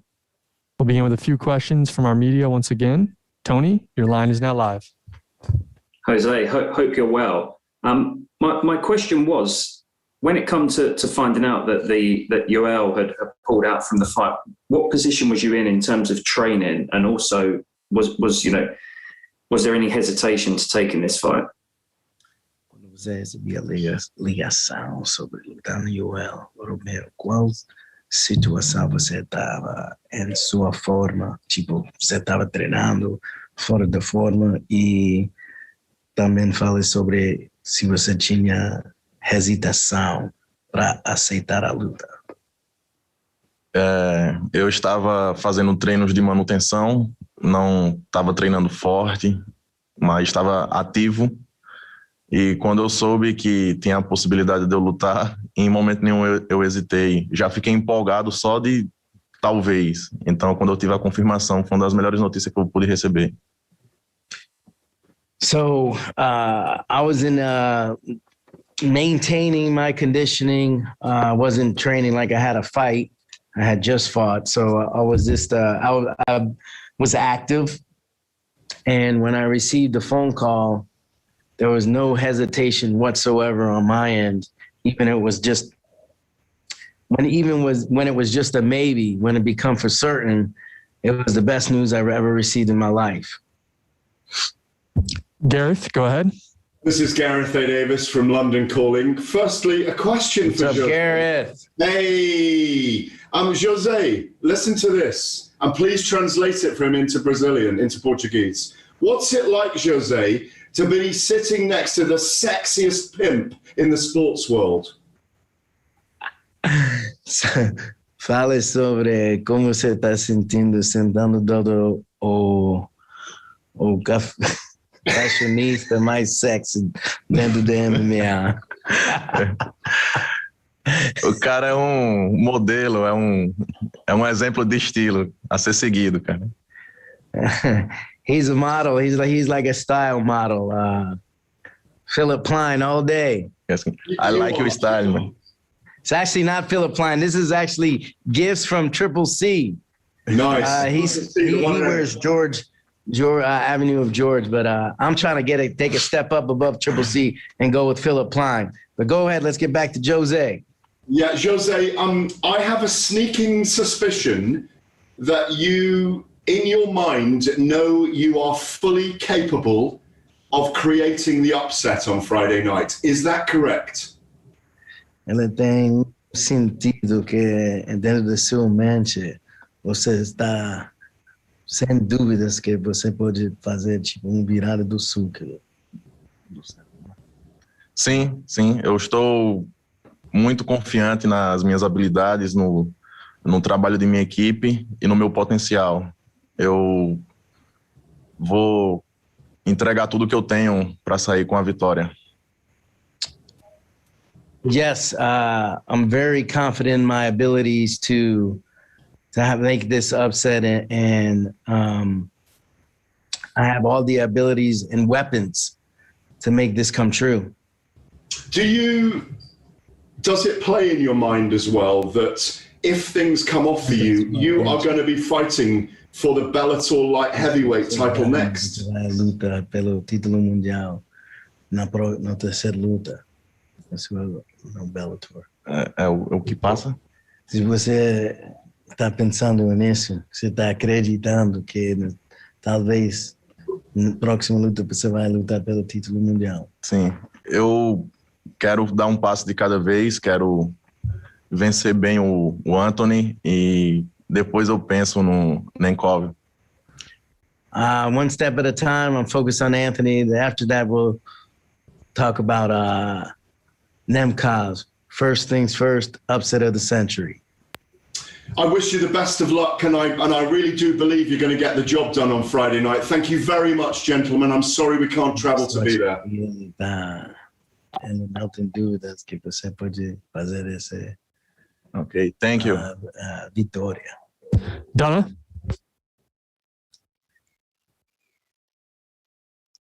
Hi, lads. Jose, could you tell us the story of what happened, how you got the call? I know that there were some fighters who heard that Yoel was out of the fight and they went on Instagram, they texted the promotion. What happened with you? How did you get this fight? Fala sobre a situação, como você recebia essa ligação, porque era outros lutadores pedindo para essa luta no Instagram. Como você conseguiu pegar essa luta? O crédito é todo dos meus empresários. Eu pedi a luta, mas por eu só ter uma luta na organização e o Anglicas já ser o reserva, né? Aí eu pensei, cara, ele fez uma luta de 3 rounds há pouco tempo, eu acho que ele não vai ter condições de lutar. Então fiquei sempre... O Anglicas. Júlio Anglicas, eu acho o nome dele. Ele não era o reserva? He would be the contender in the division. Aí eu pensei que ele não teria condições de lutar e fiquei sempre com aquela esperança de talvez dê certo. So he gives all the credit to his management, his agents, because he did put his name in in the hat, but he didn't think he would get it because he only had one fight in Bellator. But he also knew that the other reserve had just fought 3 rounds, and he was hoping maybe he wouldn't be ready to recover. His body hadn't recovered that fast, and he might have a chance. And here we are. Jose, obviously this is 3 fights away if it were to happen, but have you thought about what you would do with the $1 million if you win this tournament? Óbvio, mais 3 lutas para receber o milhões. Mas Sim. o que você vai fazer? Você pensou nisso com $1 milhão? Vou cuidar da minha família, vou investir em mim para ser um atleta melhor. E basicamente é isso, dar um upgrade em todas as áreas de minha vida. $1 million, ice coming for you. He said, I'm going to provide for my family. I'm going to invest more into my professional career. Those 2 things. I'm going to upgrade in all aspects of my life, and I'm coming for that $1 million, baby. All right, we'll take a couple more here. Dylan? Hey there. Appreciate you guys making some time. I'm just kind of curious because I'm noticing Jose trains out of the Pitbull Brothers gym there, and just with Patricky Pitbull readying to compete just before Jose there, I'm kind of wondering how much that, I guess, galvanizes his competitive spirit and motivates him when teammates on the same card as him. Fala sobre tendo Patricky lutando antes de você. Como isso, o que isso significa para você como motivação, você entrar numa luta depois dele. Assim como foi muito bom aprender, ver, né, e viver essa semana da luta, ver como Patrício e Patrick se comportam, é uma aprendizagem para mim. Então, na minha primeira luta foi um pouco fácil, eu estava leve, só que eu fiquei ansioso, com vontade de sair da dieta, e para essa luta não, totalmente diferente. Eu estou focado, estou fazendo tudo certo agora, pelo exemplo que Patrício e Patrick dão. Então, hoje eu sou um atleta melhor. I feel like I'm learning because Patricky's here. The composure that Patricio and Patricky have before the fight. Before my last fight, I was a little bit nervous, although more of it came from wanting to be done with the diet. And this time, I don't have that anxiety now. I'm a lot more calmer. I feel more experienced, and I feel the good energy from having Patricky Pitbull here. Awesome. Thanks for the time, guys. All right, Liam. How's it going? This is Liam Zagarian with Everyday Fan Sports. Thank you guys for the time. And Jose, I just wanted to ask, what does it mean for your career to fight someone with the cachet and the respect in MMA circles like Anthony Rumble Johnson has? O que significa para sua carreira para lutar contra cara com os credenciais que Anthony Johnson tem? Eu estou bastante empolgado para escrever meu nome entre os grandes. Eu sei que isso aconteceria cedo ou tarde e estou muito feliz que seja cedo. I'm ready to put my name in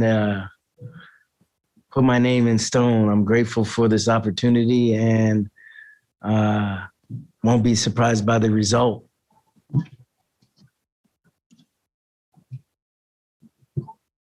Thank you. All right, Ronald. My name is Ronald E. Smith from Getting Real.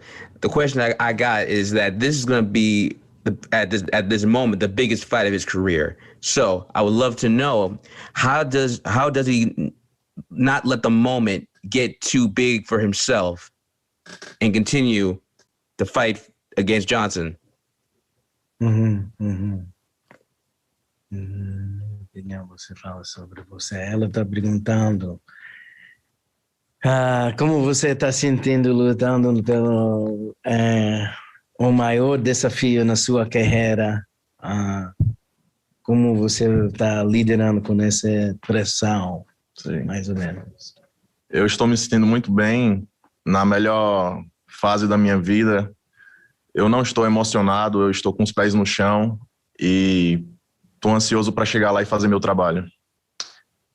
So I feel great. I feel calm. I feel no pressure. I feel my feet are based on the ground, and the only thing I'm anxious to go out there and do my job, get the KO. Gareth? Yes, this is London calling again. Hey, Pimpy. Right, so you can get me when you see me. I just want to ask one final thing. It's a serious question, gents. Rumble's been out for 4 years. Is that often a factor with a fighter when they've been out so long that maybe you will be out of the rhythm, the momentum that you actually have? Como o ritmo que você tem nesse momento, nessa hora. Eu acho que o Anthony vai estar muito bem. Ele vai mostrar a melhor versão que ele já mostrou. Mas eu vou aproveitar que eu sou mais jovem, competir mais. Mas eu não espero estar... como é que eu explico? Eu não espero estar e pegar ele fora de ritmo. Não, eu acho que vai ser uma luta muito dura. E eu vou vencer o melhor Anthony Johnson que já esteve nos rings. Yeah, I don't think he's... I'm expecting the Anthony Johnson be in the best shape of his life. I don't wish him to come in out of rhythm. I want to face the best Anthony Johnson. I feel like my youth, my speed, and my will to win will be the difference in this fight. Thank you, gents. All right. Thank you both for the time, and good luck on Friday.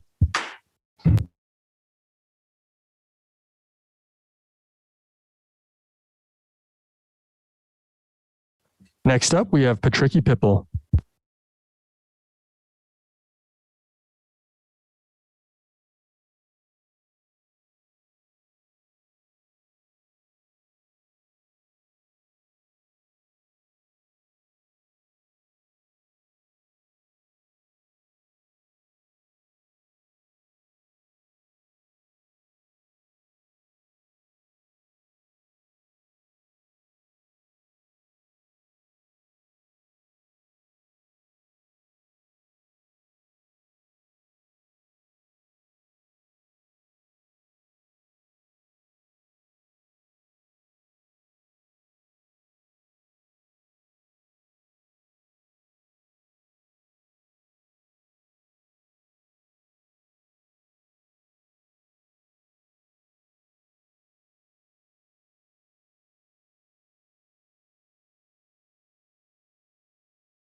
All right. If you have a question for Patricky, please press the raise hand button at the bottom of your screen.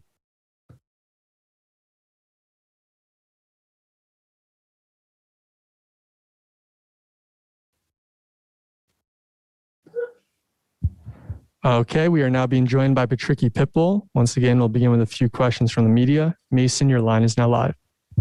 Hello, Patricky. This is Mason from the Sports Flesh podcast. I hope you're doing very well today. My question for you is, in your last fight back in 2019, you were coming off a loss. How have you dealt with that loss and made changes to your game? Quando você lutou em 2019, você perdeu aquela última luta lá no Japão. Como é que você tá agora como um atleta? Como é que você tá diferente? Nothing changed. I'm the same. I'm still hungry. I'm still excited to back to the cage. I'm very excited. I'm very happy. So nothing changed. It's the same Pitbull, just with the glass.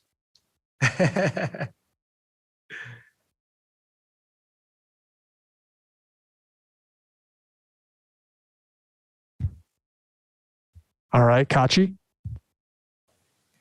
Hi there, Patricky. So your brother, since you've last fought in Bellator, your brother has gone on to win the lightweight belt. In your opinion, where do you go from here? Because obviously you're not going to fight him. So, in order to cement your legacy moving forward, what are your goals? What are your aspirations? Agora que, tipo, você tá na mesma divisão, seu irmão é campeão, o que você acha que vai acontecer? Aquela mesma legalidade. Meu irmão quer deixar o cinturão vago, ele já falou mas deixa o cinturão vago com uma condição, que eu lute pelo cinturão. Então, eu acho que não tem muito que ser desvendado não, né? Agora é só o Bellator fazer as coisas acontecerem. My brother has said that he would vacate the belt, but he's also said, if I'm not going to fight for the belt, that he would be active in the division. Obviously, we can't decide that, but if, he's going to vacate the belt, then obviously me coming off this win against Peter, I would fight, whether it's Brett or whoever for the title next.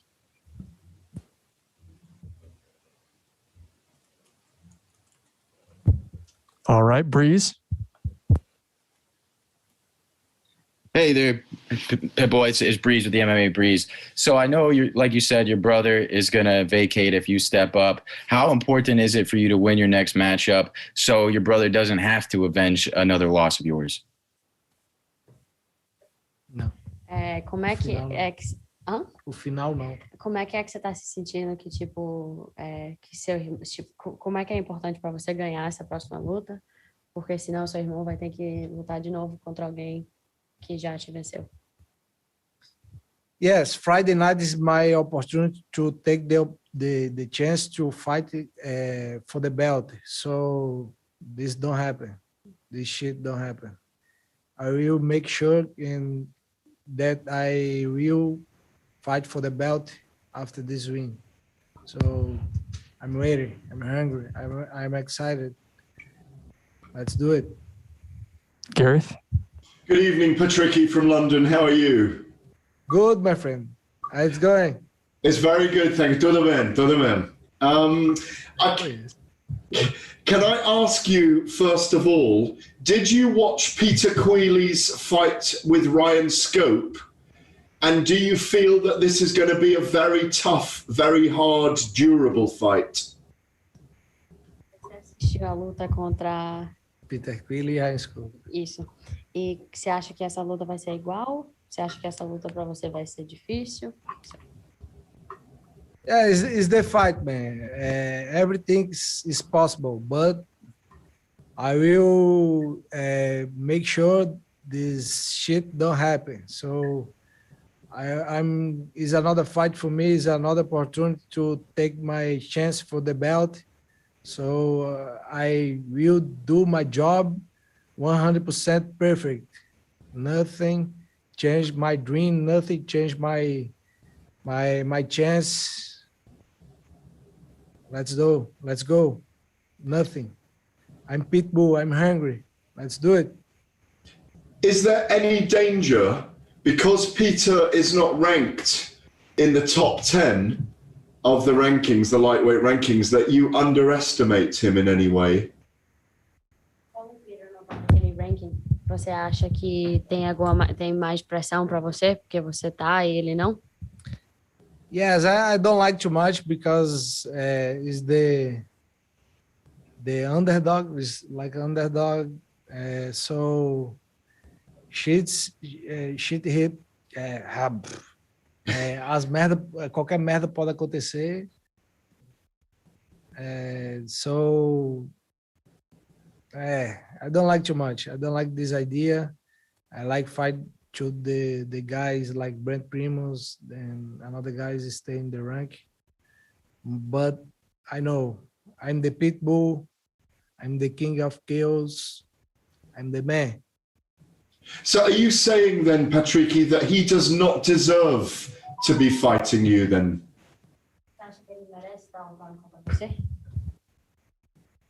He talked too much. He have the opportunity because he talked too much. But maybe because he's from SBG or something like this. But I will smash him. I will beat him, yes. Will you enjoy it more beating someone because they are SBG? Vai gostar mais batendo nele porque ele é SPG? Ou tipo For sure, 100%. Me and my brother will smash everybody from SBG. Just two guys will smash all team.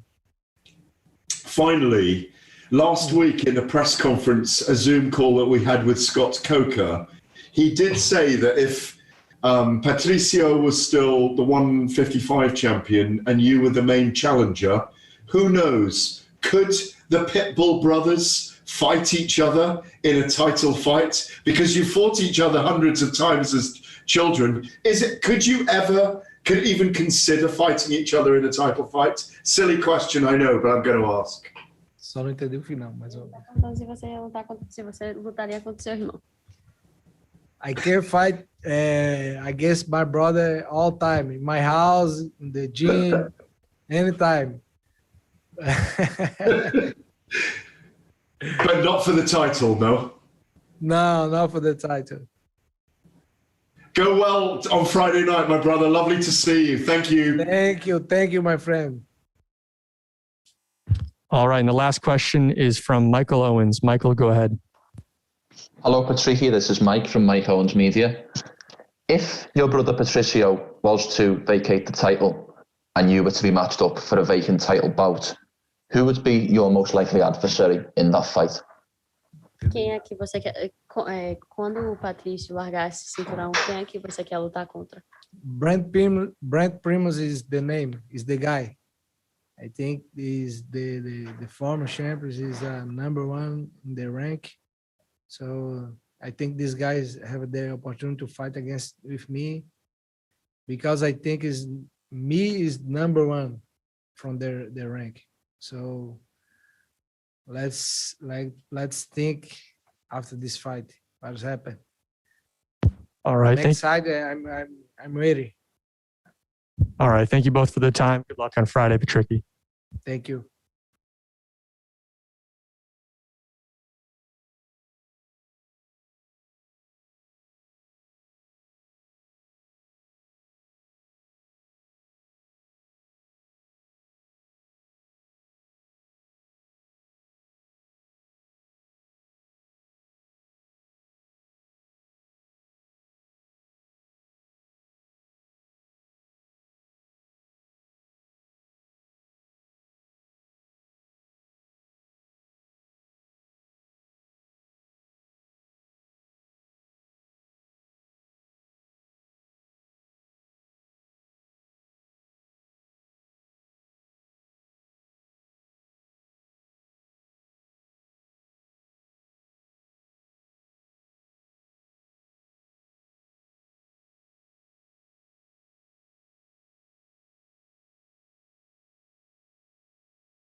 Okay, we are now being joined by Michael Venom Page. Once again, we are going to begin with a few questions from our media joining us virtually today. Harry Mack, your line is now live. Hey, Michael. Harry Mack from the Bookie's Basement. I hope you're doing well. I'm good. Hope you're good. Thank you. So you debuted as the #1 contender in Bellator's welterweight rankings, but then they actually wound up flipping you and Yaroslav. So I just wanted to know, neither of you fought. So in your opinion, why do you think that was? That would be a wild guess from me. It's obviously something that I did notice. It is what it is. I don't know. They say it's obviously it's an impartial. I guess they keep every time there's an event, they can keep kind of sitting back at the table and rediscuss what they had previously discussed. But I don't see why something like that would change, seeing as neither one of us have been active. I don't know. It's like I said, it's your guess is as good as mine. Fair enough. Well, best of luck on Friday.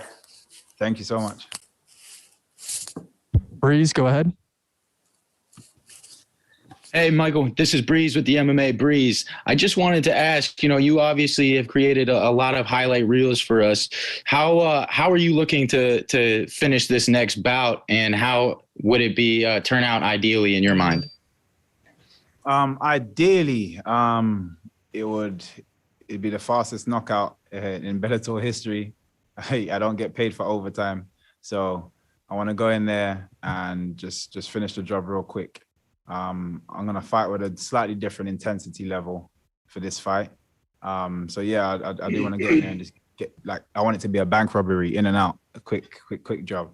So for me, it's all about what comes afterwards. I want to stay fresh, stay fit, and then just get straight back in again after this fight. Gareth? Good evening, Michael from London. How are you? I'm good, Gareth. How you doing, bro? I'm good, thank you. Interestingly, you used the analogy of you want to get a bank robbery, obviously, without anyone seeing you, like a ghost, get in and out, and he's asleep. Is having been there with you at your last fight, do you think that you didn't explode enough in your last fight, and you weren't as aggressive as you normally are? Is that the reason for that? No, not at all. It's more based on the opponent I have in Derek Anderson for my wanted to doctor my style slightly. But in the last fight, I wish I could have exploded. I wish I could have shown you guys a lot more. But as I said, the canvas was extremely slippery. It's actually something I'm skeptical of with this fight. As the last Bellator, when I was watching, near enough every athlete that did a head kick fell on the floor. Their back leg slipped away. So it's something that I'm cautious of for this one, and I've actually taken precautions during training. We actually had to make our canvas slippery and doctor my style to see if I can, kind of cope and adjust and still be MVP. So I've made those adjustments just in case, but hopefully, I go in there and the canvas is nowhere near as slippery as it was, and I can actually be myself. Are you ever allowed to go in and put your feet on I know it's COVID, so you're probably not at the moment, but generally, are you allowed to go and test the canvas before you fight? Yeah, of course, but it differs. So you can go in there beforehand when it's dry and nothing's happened, no one's cleaned it or they've cleaned it prior. But when there's bodies and there's sweat and people have been rolling all around it, and then they spray it again to clean it and so on and so forth, it gets sometimes there's just random patches where that it just feels like an ice rink in there. And like I said, it was the main card that I watched. So I'm assuming again from the bodies and the people that were in there prior, that's the reason why people are falling over and slipping still. But there is definitely something that they're doing. I mentioned this years and years ago. I think when I fought Nashon Burrell. And because again, I couldn't explode as well as I would have liked to in that fight. And I think it was probably about a year later that one of the Bellator staff members actually said they went into the cage and they realized, yeah, it was something that they were spraying on the canvas and that's why it was slippery. But it took them ages for it to kick in. So I feel like it would probably be the same thing, regardless of me saying these things and regardless of the evidence there of people slipping. And I think it's just a bad look on, for their own athletes. I feel like they should try to, you want your athletes to look the best they possibly can. So this is something that they should look into. Not completely overlooking Derek Anderson, because obviously everybody's a competitor in there. Will you be looking to be calling out to fight the winner of Douglas Lima and Amosov if you get through this on Friday night? Honestly, I've switched off. I don't care anymore. I've been calling him out ever since my fight with him. Obviously, I'm not entitled to have it straight away. Fair enough. But I've been very active, and he's had, 2 fights? This being his 3rd fight. I've had 4 or 5 fights. I don't even know. So yeah, I don't believe he's in any rush to be back in the cage with me. So my job is to just stay active. I couldn't care less anymore. I just want to win this fight. Whoever's available next, Bellator line them up, and I jump in back as soon as possible. Finally, Michael, I think you were on the BBC the other day. Was it Match of the Day? Yeah, Match of the Day Extra. Yeah. Just to explain to anyone listening in America, obviously Match of the Day is the biggest soccer show in the UK. What does it mean to you that mixed martial arts, Bellator, yourself, are now live on the BBC iPlayer, which is free and available to 70 million homes live? It's amazing, especially for the UK, the Europe. I think it's unbelievable. Even had they posted out one of my teammates, Norbert Naveni, and it's just good to see, like, for him, up and comer is definitely going to be taking that middleweight division by storm. It's just great to have that kind of platform to be pushed on, where we never had that before. When I first came in, we didn't have those kind of things, especially in the UK. Is mainly for the States. I just hope that this partnership stays. Again, we've seen a lot of partnerships with Bellator come and then go, and I'm hoping I think this is a great partnership, especially Showtime as well. I think they can do a lot in this with these 2 partnerships, and hopefully, it stays. Donna? Hi, Michael. I wanted to ask you a little bit more about the surface. I'm sure you're obviously a big boxing fan as well, and this has been a big talking point this week with Billy Joe Saunders. He was asking for assurances on the size of the ring. This is a little bit different, is the issue that you have with Bellator. But did you ask the promotion for assurances that there would be a fix to that problem? Because stylistically, you of all people are the one who would suffer the most from having a slippery canvas. And actually, someone like Derek, weirdly enough, might actually benefit from having that sort of little advantage, you would say. Did you talk to people in the promotion, people in the matchmaking side, and say, we need to sort out this issue with the canvases? Because I did notice those issues with the people you mentioned a couple of weeks ago. Yeah. It's I've indirectly had these kind of conversations. Hopefully, now that I'm here, I can actually speak to them directly. I don't think it's necessarily going to be a fix for this event, which is why I took the precautions, that I have with my teammates and my coaches. I actually feel it's ridiculous that I even have to do things like that, making my own canvas slippery, which is incredibly dangerous, by the way. But yeah, it's my coaches have reached out, management has reached out, and again, I feel like it falls on deaf ears sometimes, and this is some of the issues that I've had in the past. So hopefully, now that I'm here, once it's all said and done and I've finished the fight, I can sit down with the people that can actually make these kind of decisions, and we can actually get things changed. Because as you say, for my style especially, it just does not help. And I love putting on a show. I genuinely cannot do, as you saw in my last fight, I turned into an everyday MMA fighter. My guard was up. I was plodding around the place. Mm-hmm. I still managed to find the win, as you do. That's my mentality. You got to figure it out. But I would prefer to fight with all my tools intact, being able to utilize them all. This is your first time back in the States since that fight with Douglas Lima, although atmosphere-wise, it's probably going to be more like you're fighting in Japan, I would imagine, because there's no fans in the building. I've watched a lot of your interviews recently. You were on the Energized show the other day. You were on you had a big long interview on your own YouTube channel. I suppose it's worth asking point blank, straight up, are you happy with Bellator? At present, no. But it's not something that can't be rectified. Like I said, I'm happy to have a conversation. I deal with. I'm very forward, and I'm very honestly speaking. So I've had there's been numerous amount of issues that I've kind of seen on Bellator that I'm not happy with. But I genuinely believe, and I had a conversation with a good friend of mine. I genuinely believe it's because I'm a fan of Bellator. You know, I feel take myself out of Bellator, whether I'm a competitor here or not.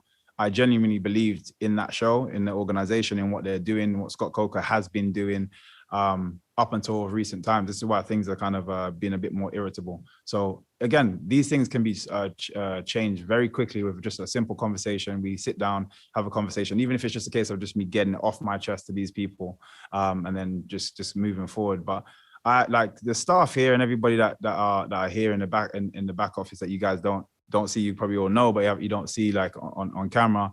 They're all amazing. They're all great. They look after us really well. But then it's just certain things that I see for the promotion that I feel like they could just be better. Damon Martin.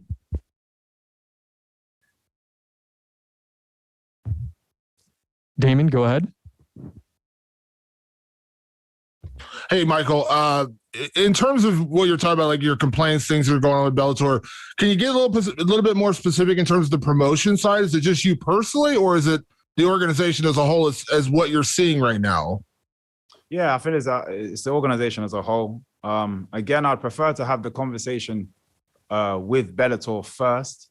Again, I've already kind of said my piece in my, a few interviews that I've had. I prefer to have a conversation now that I'm here. Have a conversation with the guys at Bellator, and then from there, if I still feel away, you'll definitely hear about it. Because like I said, I'll say it how I feel it, and that's always been me. Most of the time, I've been happy because everything's been going really well. But a few things I've noticed for just the promotion, not just personally, but just for multiple different for competitors and athletes that are on our show. So yeah, I want to just kind of air that out with them. Obviously, throughout your career, Michael, you've always gone out there and fought, but because of who you are, the name you've built, you're always a kind of a target of criticism. People saying, well, he doesn't fight the top competition, or he doesn't do this, he doesn't do that. You talked about the title. You've kind of put that out of your mind and you're just out there fighting. Is it kind of the same way with the critics? Do you even pay attention to that kind of stuff anymore? Oh, no, not at all. Everyone's a bit repetitive. It's a bit of a broken record. They're saying exactly the same thing. So there's nothing to really pay attention to anymore. There's nothing creative about what anybody's saying. And a lot of the times it's usually very average fans that only know a few people. I've seen comments like, oh yeah, you're fighting Cans, well, you should be fighting Conor McGregor. And it's like, well, I already know you don't watch the sport well enough to know that we're not in the same weight division, although he does come out, and we're not in the same show. So again, it's a lot of these kind of people that will flood your page, but it doesn't bother me at all. I enjoy what I do. I get to do what I do for a living. I get to train with some amazing people, coached by some of the best people that I've could ever coach in the world, and I'm just enjoying life. It does not bother me at all. And last one for me, Michael, you're a guy who has crossed over. You've done boxing. I think we talked before your last boxing bout. You've seen lately the hype around MMA fighters crossing over into boxing, this whole Jake Paul thing. I want to get your opinion on that as a guy who actually has done boxing and actually has found success in boxing. What do you think about all the MMA fighters either talking about, do you feel like it's just a big payday thing, or would you like to see, like, in terms of the opportunity of guys crossing over and getting paid, like, because you're a guy who's actually done it and done it successfully? Mm-hmm. Yeah, no, it's definitely for the most part of recent, especially the more high profile fights, it's definitely a big payday. The likes of Jake Paul, Logan Paul, they bring a massive audience wherever they go. Doesn't matter what they could talk about doing, entering a breakdance competition, and you'll see a lot of people watching and tuning into breakdance. That's just what you have to give them props in terms of the fan base that they have created.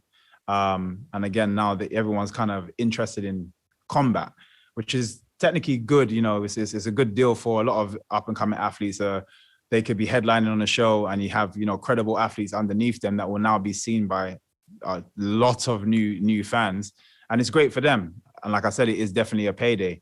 In terms of like the opponents that are going over to fight, that's a different question. I feel like there could be better opponents, a bit more. I find there's a lot more MMA fighters that are better at boxing that could be going over and doing the same thing, but maybe not have the same, maybe not make the same noise, or again, because it's all about numbers. So we'll see. Hopefully, you'll see a few more credible MMA fighters that are actually good with their stand-up as well, that can go over and actually make an actual impact. Giancarlo. Hi, Michael. Hope you're doing well. This fight is a catchweight bout, and we also saw like Paul Daly and Smail Masi fight in their catchweight bout. Are these kind of fights appealing to you, or would you be even open to moving up to a middleweight in the future? Maybe in future. I'm happy down here now. I'm just glad I get paid enough money to pay my opponent to just shut up and take whatever weight that I want. And final one for me, assuming you're able to get past in this fight, get the win, and Scott Coker were to sit down with you and offer you the title shot against the winner of Amosov and Lima, how do you see that fight playing out? That fight? You say that their fight playing out? Or yeah, their fight. Yeah. So their fight. Yeah, you know what? Amosov, as everybody's seen, he's an amazing athlete, man. He's very well rounded. Great stand up. Great, great takedowns, great takedown defense, as we've seen with the Logan Storley fight as well. It's a difficult one. I feel like he's a bit too undersized for Lima. I feel like he's going to struggle to take Lima down.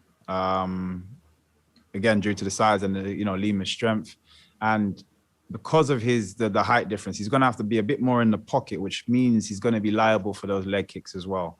I think if he does get Lima down, Lima's got an amazing butterfly that he's caught everybody bar Rory McDonald with. So keeping him on the floor is going to be difficult. So in my opinion, I think it goes more to it sways more in Lima's favor.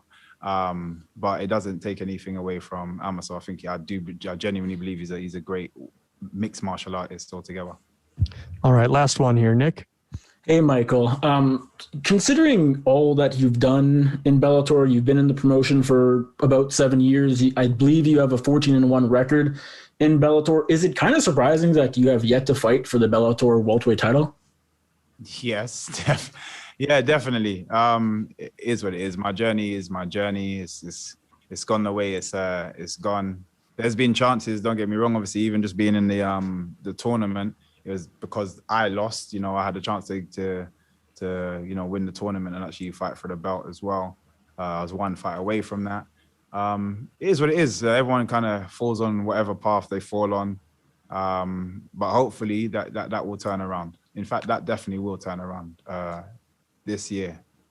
And I know you said earlier you're not too worried about getting the winner between Lima and Amosov. If it happens, it happens. But you're not going to get on the mic and call for that. But do you expect that to happen? Because you're ranked number 2. They're ranked, obviously, the only 2 fighters above you in the division. Is there any other option if you get past Derek Anderson? Well, yeah, there's definitely options. Like I said, everyone's got numbers next to their names now. If Lima does take too long to want to defend that title again, then Jason Jackson's there. If Amosov has just lost the fight, then Amosov is there. There's loads of people. There's loads of guys that are still in the division that are all heading in the same direction, chasing that title, and that are great fights. So I just want to stay active and stay busy. Thanks for the time, Michael. Good luck on Friday. Thank you.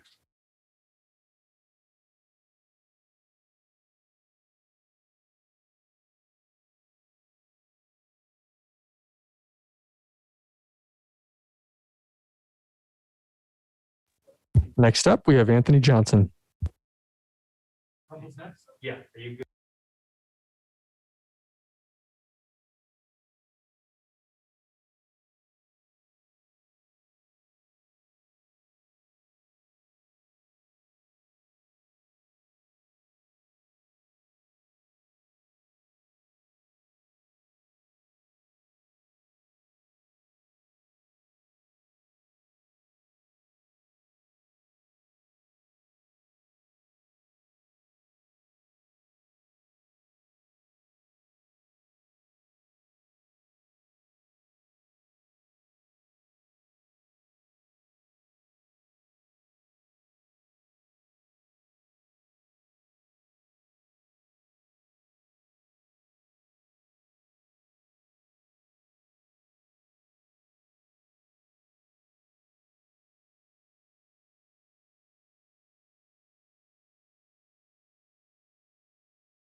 All right, we are now being joined by Anthony Johnson. Once again, we'll begin with a few questions from our media. Damon Martin, your line is now live.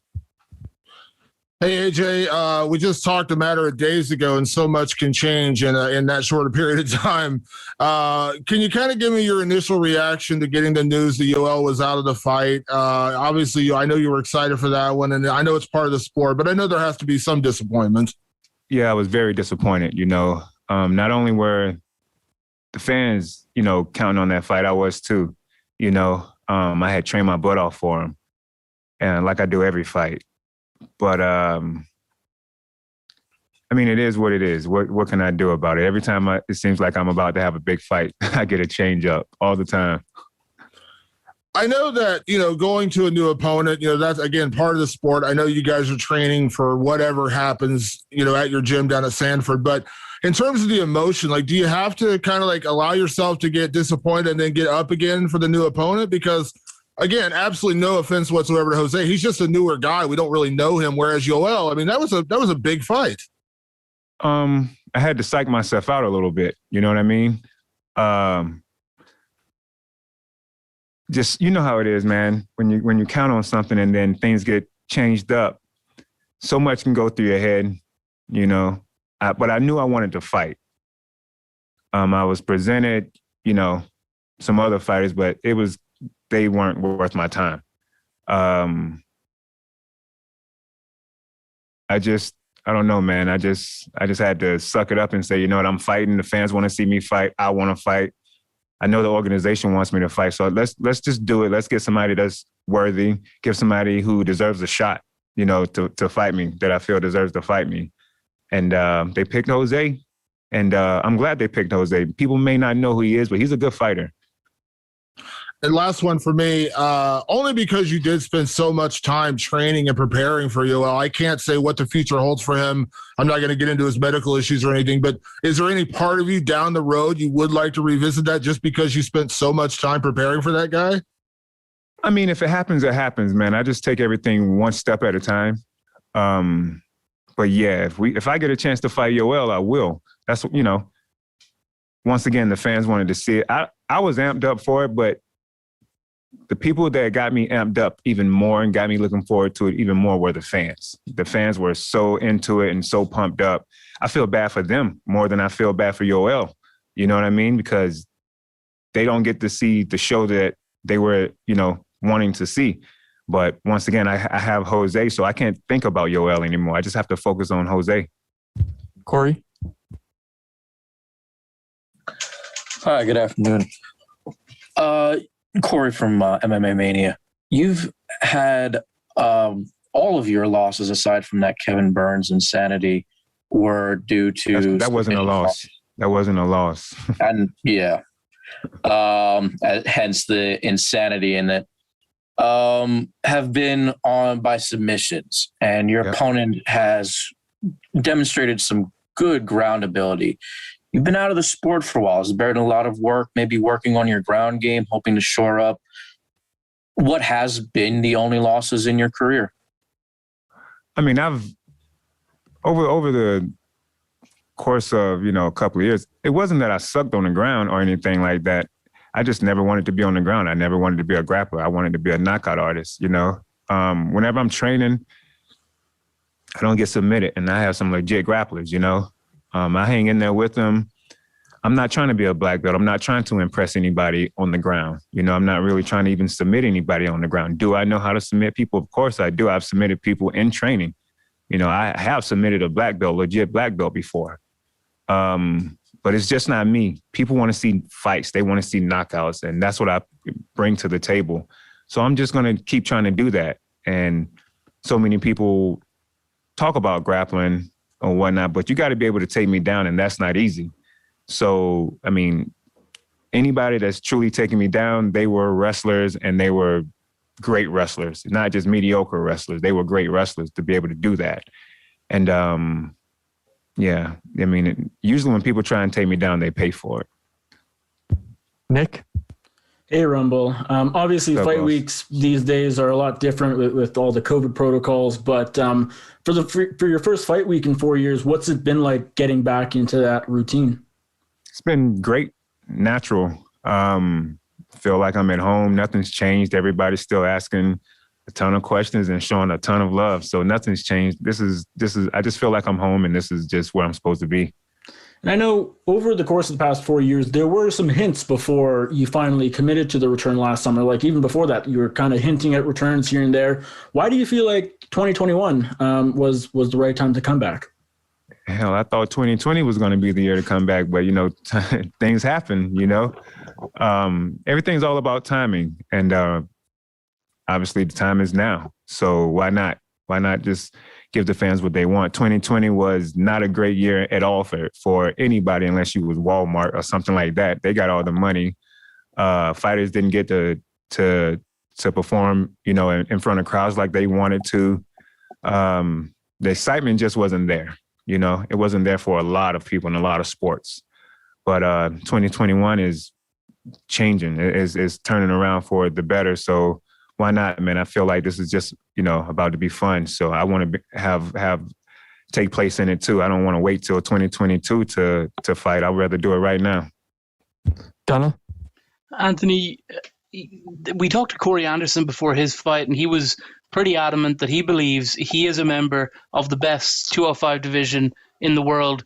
Do you agree with that assessment? Is Bellator's light heavyweight division better than anywhere else? I feel like that 100%.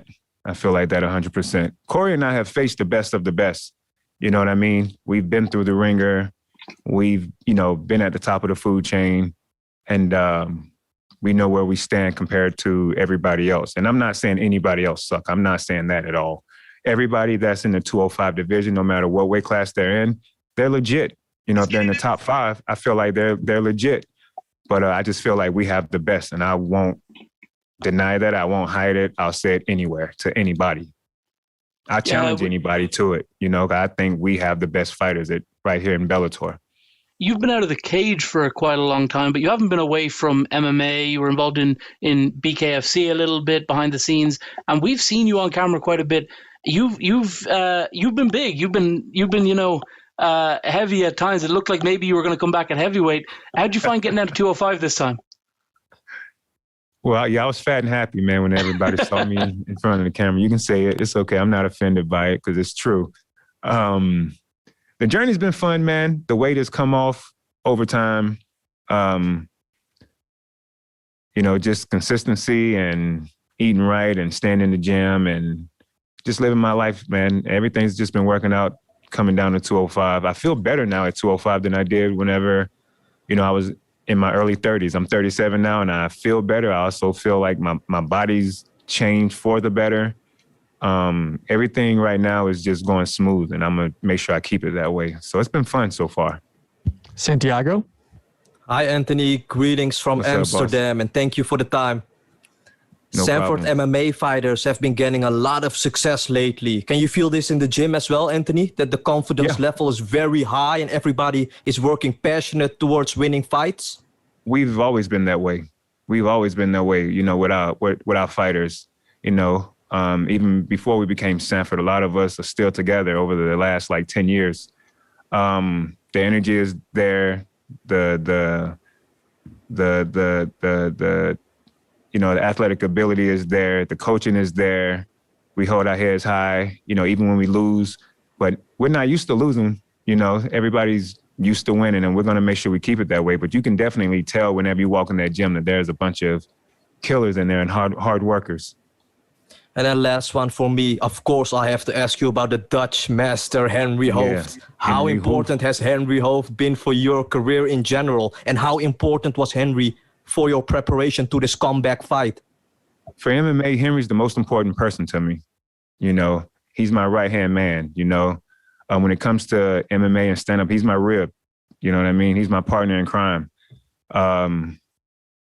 Regardless of the past, and all that stuff, he's still my guy. We still ride or die for each other, regardless of anything.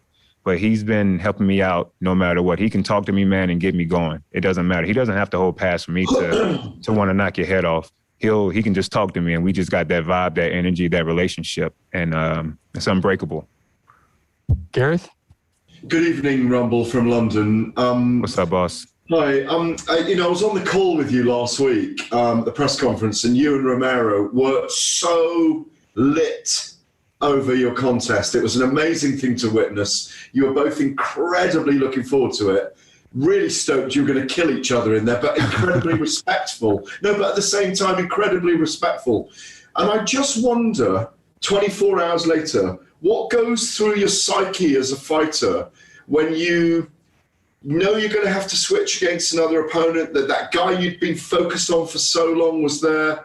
What do you go through in those hours after finding out about that something like that happening? A lot of frustration. When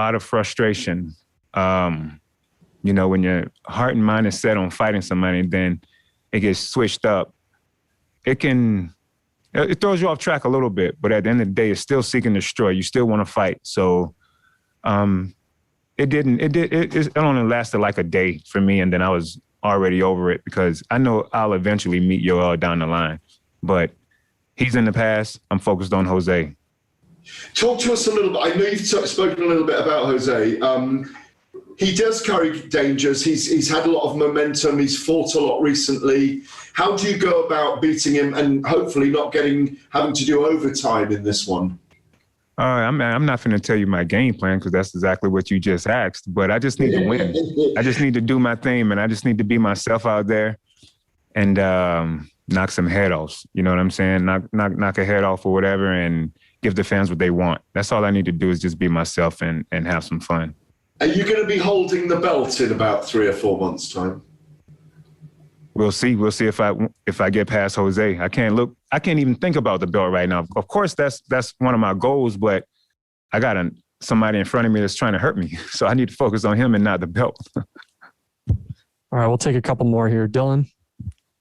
Hey there, Anthony. Appreciate you making some time. No problem.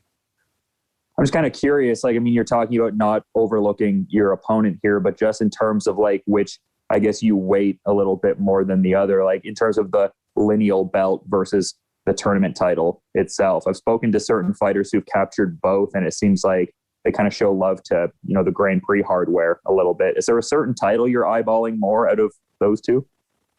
Oh, I thought the belt was just a belt. I really wasn't thinking if it's a tournament belt and then, a regular championship belt. You know what I'm saying? To me, a belt is a belt, and I'm going to do my best to get it whenever the time is right. Yeah, and Henry Hooft has been discussed in the scrum here, and he was talking about how your style just goes on forever. Can you kind of talk about the longevity that your style provides and everything like that? Man, I just do me. I don't really, you can't really name my style besides beating people up, and knocking people out. I don't, most styles, you have a name for it. I just punch and kick, and if you're in the way and get hit and you get knocked out, that's on you, so I don't really have a style. I just do me. I do what Henry teaches me. I'm not saying I'm technical. I'm not saying I'm doing a textbook the way he teaches me, but I use what he's taught me, and I just mix it up my way and let it be what it is. So, but my style is all out. A lot of fighters talk about they leave it in the cage, but I don't think anybody can say they go 100% like I do. I was talking to my guy, earlier, and, people talk about how my cardio is this and that, but I'm like, dude, when I swing, it's 110%. When I throw a punch or a kick, it's 110%. Everybody else is pacing themselves. I ain't got time for that. You know what I'm saying? I'm trying to give the fans what they want. And plus, who wants to fight for 5 minutes, man? Who wants to fight for 5 or 25 minutes? I'm trying to get in and get out. Last one, Lenny. How's it going on, AJ? How are you? I'm great. You? Yeah, I'm doing great at the moment. It's great to see you back, Anthony Rumble Johnson. Last time we saw you 4 years ago, UFC 210 against DC. But how did you occupy yourself whilst you were outside the cage? Oh, I got fat and happy. I did a couple of things, started a couple of businesses, lived my life. And that's why I had retired. I needed to do that. But I'm back now, and life is beautiful.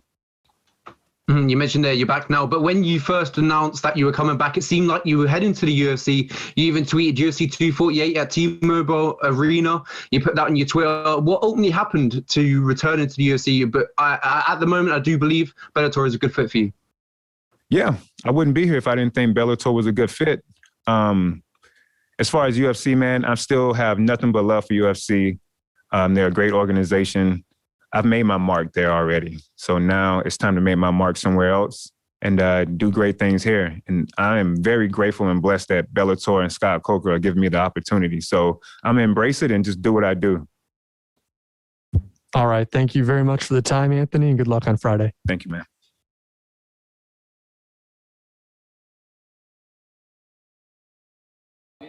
Next up is Juan Archuleta.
We are now being joined by Juan Archuleta. We'll begin with a few questions from our media joining us virtually today. Tony, your line is now live. Hi, champ. Happy Cinco de Mayo. Woo woo. Thanks, dude. Same to you. Thank you. Now, I just wanted to get your thoughts on headlining what's possibly one of the biggest Bellator events definitely in recent years, if not of all time. Oh, yeah. I mean, it's awesome. You know, it's just proven that all the hard work, the time I took to really develop and grow as a martial artist is starting to pay dividends. And for Scott Coker to believe in me to headline this event is just a dream come true. You know, I'm honored first and foremost, and for it to be on Cinco de Mayo, it's paying homage to my culture, and I'm very thankful for that. And without overlooking Sergio, we've spoken to a number of other 135 pounders this evening. Who do you feel that, you know, is best and next in line should you get past Sergio on Friday? Oh, 100% Horiguchi. You know, that's a fight I deserve. That's a fight that I've been working towards. And, you know, and that's a fight that the fans deserve. Like, we need to make this happen, and it needs to be happening. Granted, I get through this fight. You know, Sergio Pettis is no slouch either. These two guys are some of the best 35s outside myself. Lenny? How's it going, Juan? How are you? Good, Lenny. How you doing, buddy? Yeah, I'm doing great at the moment. I'm not too sure if you know, but the infamous MMA TV series Kingdom, you was on it. You was on the cast, but not too long ago it came to primetime TV on Netflix. But as of the 31st of April, end of last month, it got taken off. So I was very disappointed. But how could we get that back on primetime TV? And what was the experience like being on the show? You know, I think it's a dead deal. Like, I don't think it's coming back on anytime soon. But, you know, it was obviously a great show and something that fans got to see a side of, like addiction and, you know, things that were very authentic in real life, that happened in real life, that we're seeing unfold in front of our eyes, got to be played in a Hollywood movie. And, you know, actors got to experience that, like walk with fighters that had these problems. And that's why it was so real and compelling to MMA people, because they felt for them. They drew their attention. They really understood what they were going through. And so for the MMA community to have those stories be told and it possibly be your story, I mean, it was heartening and very well put together by Byron Velasco and the crew. I 100% agree. That was one of the best TV shows I've seen in a long while, and especially when it was MMA, it kind of, you know, it felt even better. But you know, that's all I had for you today. Good luck this weekend. I hope it all goes well and you come home safe to your family. Appreciate it. Thank you. You too. Gareth? Good evening, Juan. It's London calling again. What's up, London? How you doing, baby? Very good, thank you. We had Sergio on earlier, your opponent, the challenger, on Friday night, and he was saying that he doesn't always have a game plan, and I completely get this, and I'm sure you will, that it's all about being he's done all his training. It's all about being present in the moment. I know you're very much about that as well, but you're also an incredible strategic fighter, as every great Spaniard, every great gladiator is. What's the difference then when that bell sounds in those 25 minutes? What's going to be the difference between you winning and him winning? Me making sure I push my pace, making sure I go out there and get in his face and then let him know he's in a dogfight. Like, I got to get hit. I got to go in there and hit him back. Like, he has to know that I'm not going anywhere when he hits me. Like, I'm going to be right there. We're both going to be right there. And it's going to be 25 minutes. Like, yeah, we're going to both scrap for 25 minutes for the fans, and there's going to be some dancing going on. There's going to be some footwork. There's going to be some managing of the ring. But as soon as you have those collides and those collisions, there's going to be some leather being thrown. And then there's going to be some movement again. And there's going to be some cutoff and some ring toss. And I just got to make sure I'm ahead of those collides and make sure that I end on those collides and move on my time. Yeah, we've already seen some amazing finishes from you in your career. The highlight reel that they've put together on you at the moment is extraordinary. We've also seen you dig into the deepest trenches to go 5 rounds with people. You've got incredible skill sets. You've lost once in a million years in 157,000 fights. No, it feels like that. And that was only by decision, wasn't it? And it's against the champ. You've got an incredible resume. You're an incredible person. I've had the privilege of speaking to you late in the night before. You are a very deep human being. Does it mean more to you than to be remembered as a champion, or that you brought amazing fight nights that people remember forever, the great fights that people remember? I think, when you have those performances, that's what makes you a champion, not a belt around your waist. You could go through and have, like Diego Sanchez, you really feel for the guy. He's went out there and he's a champion. And guys like that, Cub Swanson, Diego Sanchez, Clay Guida, like those guys never held the title, but those guys are champions because they go out there and they put their emotions on their sleeves. They're real people. They're guys that you could relate to, guys that are battling adversities, guys that could overcome adversities, guys that could step up to the challenge when these questions are being answered or asked. They're there to have answers for you. And sometimes it doesn't go your way, but that doesn't mean you're not a champion. Every fighter that steps into that cage is an automatic champion. And so that's what I want to be remembered as, a person that went out there and gave it his best shot, whether I won or lost. But guess what? I stepped up to the plate. I stepped up and I did something that a very small percentage of the people would do. And that's go out there and either be embarrassed or go in there and do the embarrassing thing to people. Brilliant words as always. Go well on Friday, champ. Cheers. Thank you. Appreciate it. Thank you. Mason? Hey there, Juan. This is Mason from the Sports Sesh podcast. How are you doing today? Good, Mason. How you doing, buddy? I can't complain, man. I've seen in a lot of your fights, you've gone the distance before. Do you believe we're going to see a dominant 25 minutes from yourself, or are you looking to get Sergio out there as quick as possible? No, because I'm not scared of a fight. I like to go in there.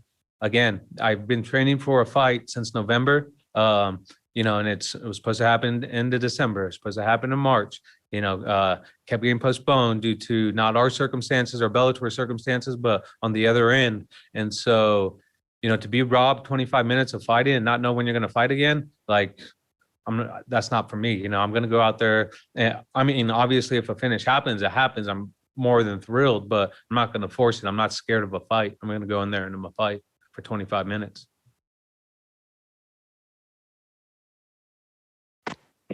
As we know, Sergio is a very tough guy. What skills do you possess that will win you this fight?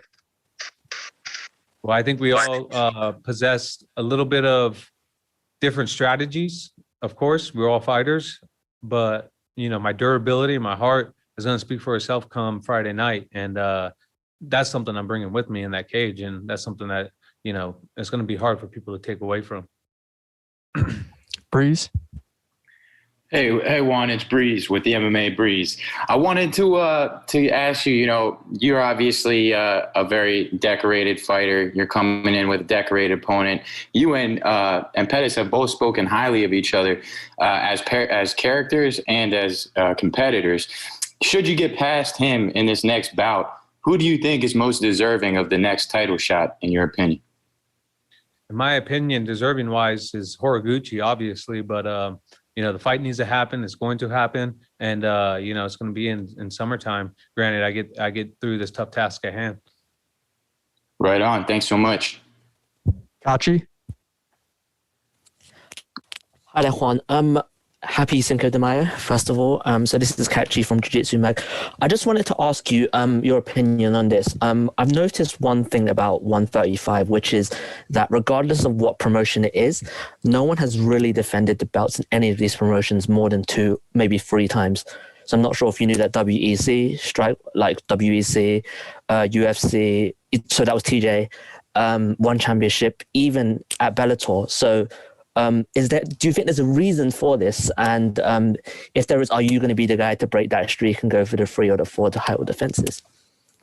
I mean, I never even knew that. So congratulations on you. I've seen that. Like, that's a really good statistics. But I mean, yeah, that would be awesome, of course, you know. And you know, I think the reason why is it's just an evolving sport. You got so many guys and so much talent there, and just the athletic capability of some of these lighter weights is just phenomenal, right? I mean, you go in there and it could be anyone's night, whether you get caught in submission, get slept, whether it's a decision, bad call by the refs, bad call by the judges. It's just like, you never know what's going to happen when you go in there. So that's pretty cool. Like, good job on you.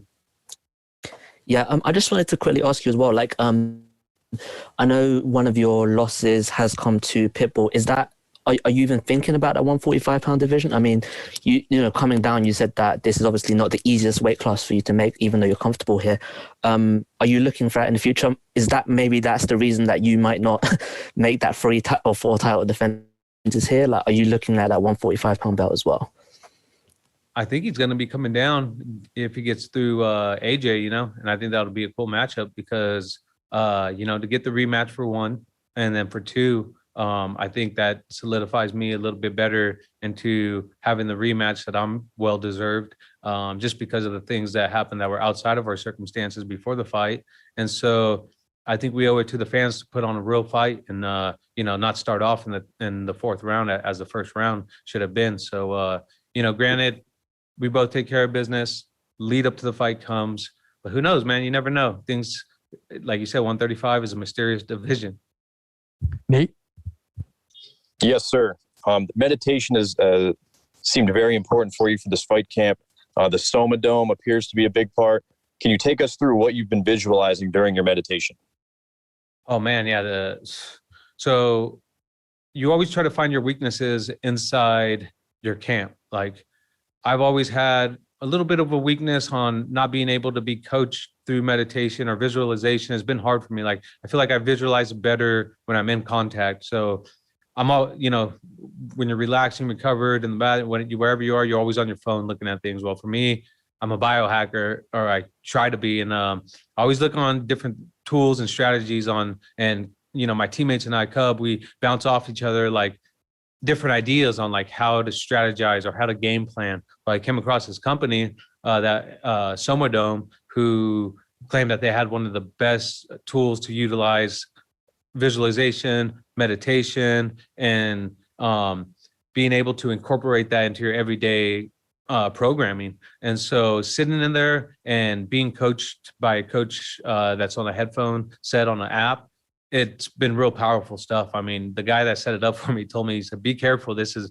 very powerful. I'm like, yeah, whatever, man. Like, and it brings out your deepest insecurities. It brings out realized visualizations that you're dreaming of. And it makes you dream of it at night. It's crazy. It's like you're subconsciously thinking about it in your dreams when you're just driving. And then when you're at practice, you're thinking about combos all the time, thinking about, while you're in there meditating, you start thinking about the fight and how it could play out, how many different ways, you know, what strategies they could come at you with. And then all of a sudden it consumes you, you know, and then all your insecurities are brought to the front of your brain. And it's been a very helpful tool to face these fears and come into this fight knowing and the unknown, you know, and there's still going to be an unknown, right? But like accepting that and knowing that it's okay. Well, thank you for taking us through that, and good luck Friday, sir. I appreciate it. All right, last one here, Michael. Hello, Juan. This is Mike from Mike Owens Media. Your last opponent, Patchy Mix, is a ground specialist, and your upcoming opponent, Sergio Pettis, is more of a stand-up fighter. I'd just like to know what your opinion is on fighting such contrasting styles back to back. Yeah, it's awesome. You know, I mean, I deal with that in the practice room all the time. You know, you got Brian Ortega, you got TJ Dillashaw, Cub Swanson, Georgie Karakhanyan. I mean, you got a real group of guys that have different strengths and weaknesses in their games. And to be able to deal with that every day and then go into fights like that, you're like, man, this is not what I expected. Like, this is awesome. So obviously there's scary moments in there and you get a little buzzed or you get a little controlled and you're worried about it, but it's not positions that I haven't been there before. All right, Juan, thank you very much for the time today and good luck on Friday. Thank you, guys.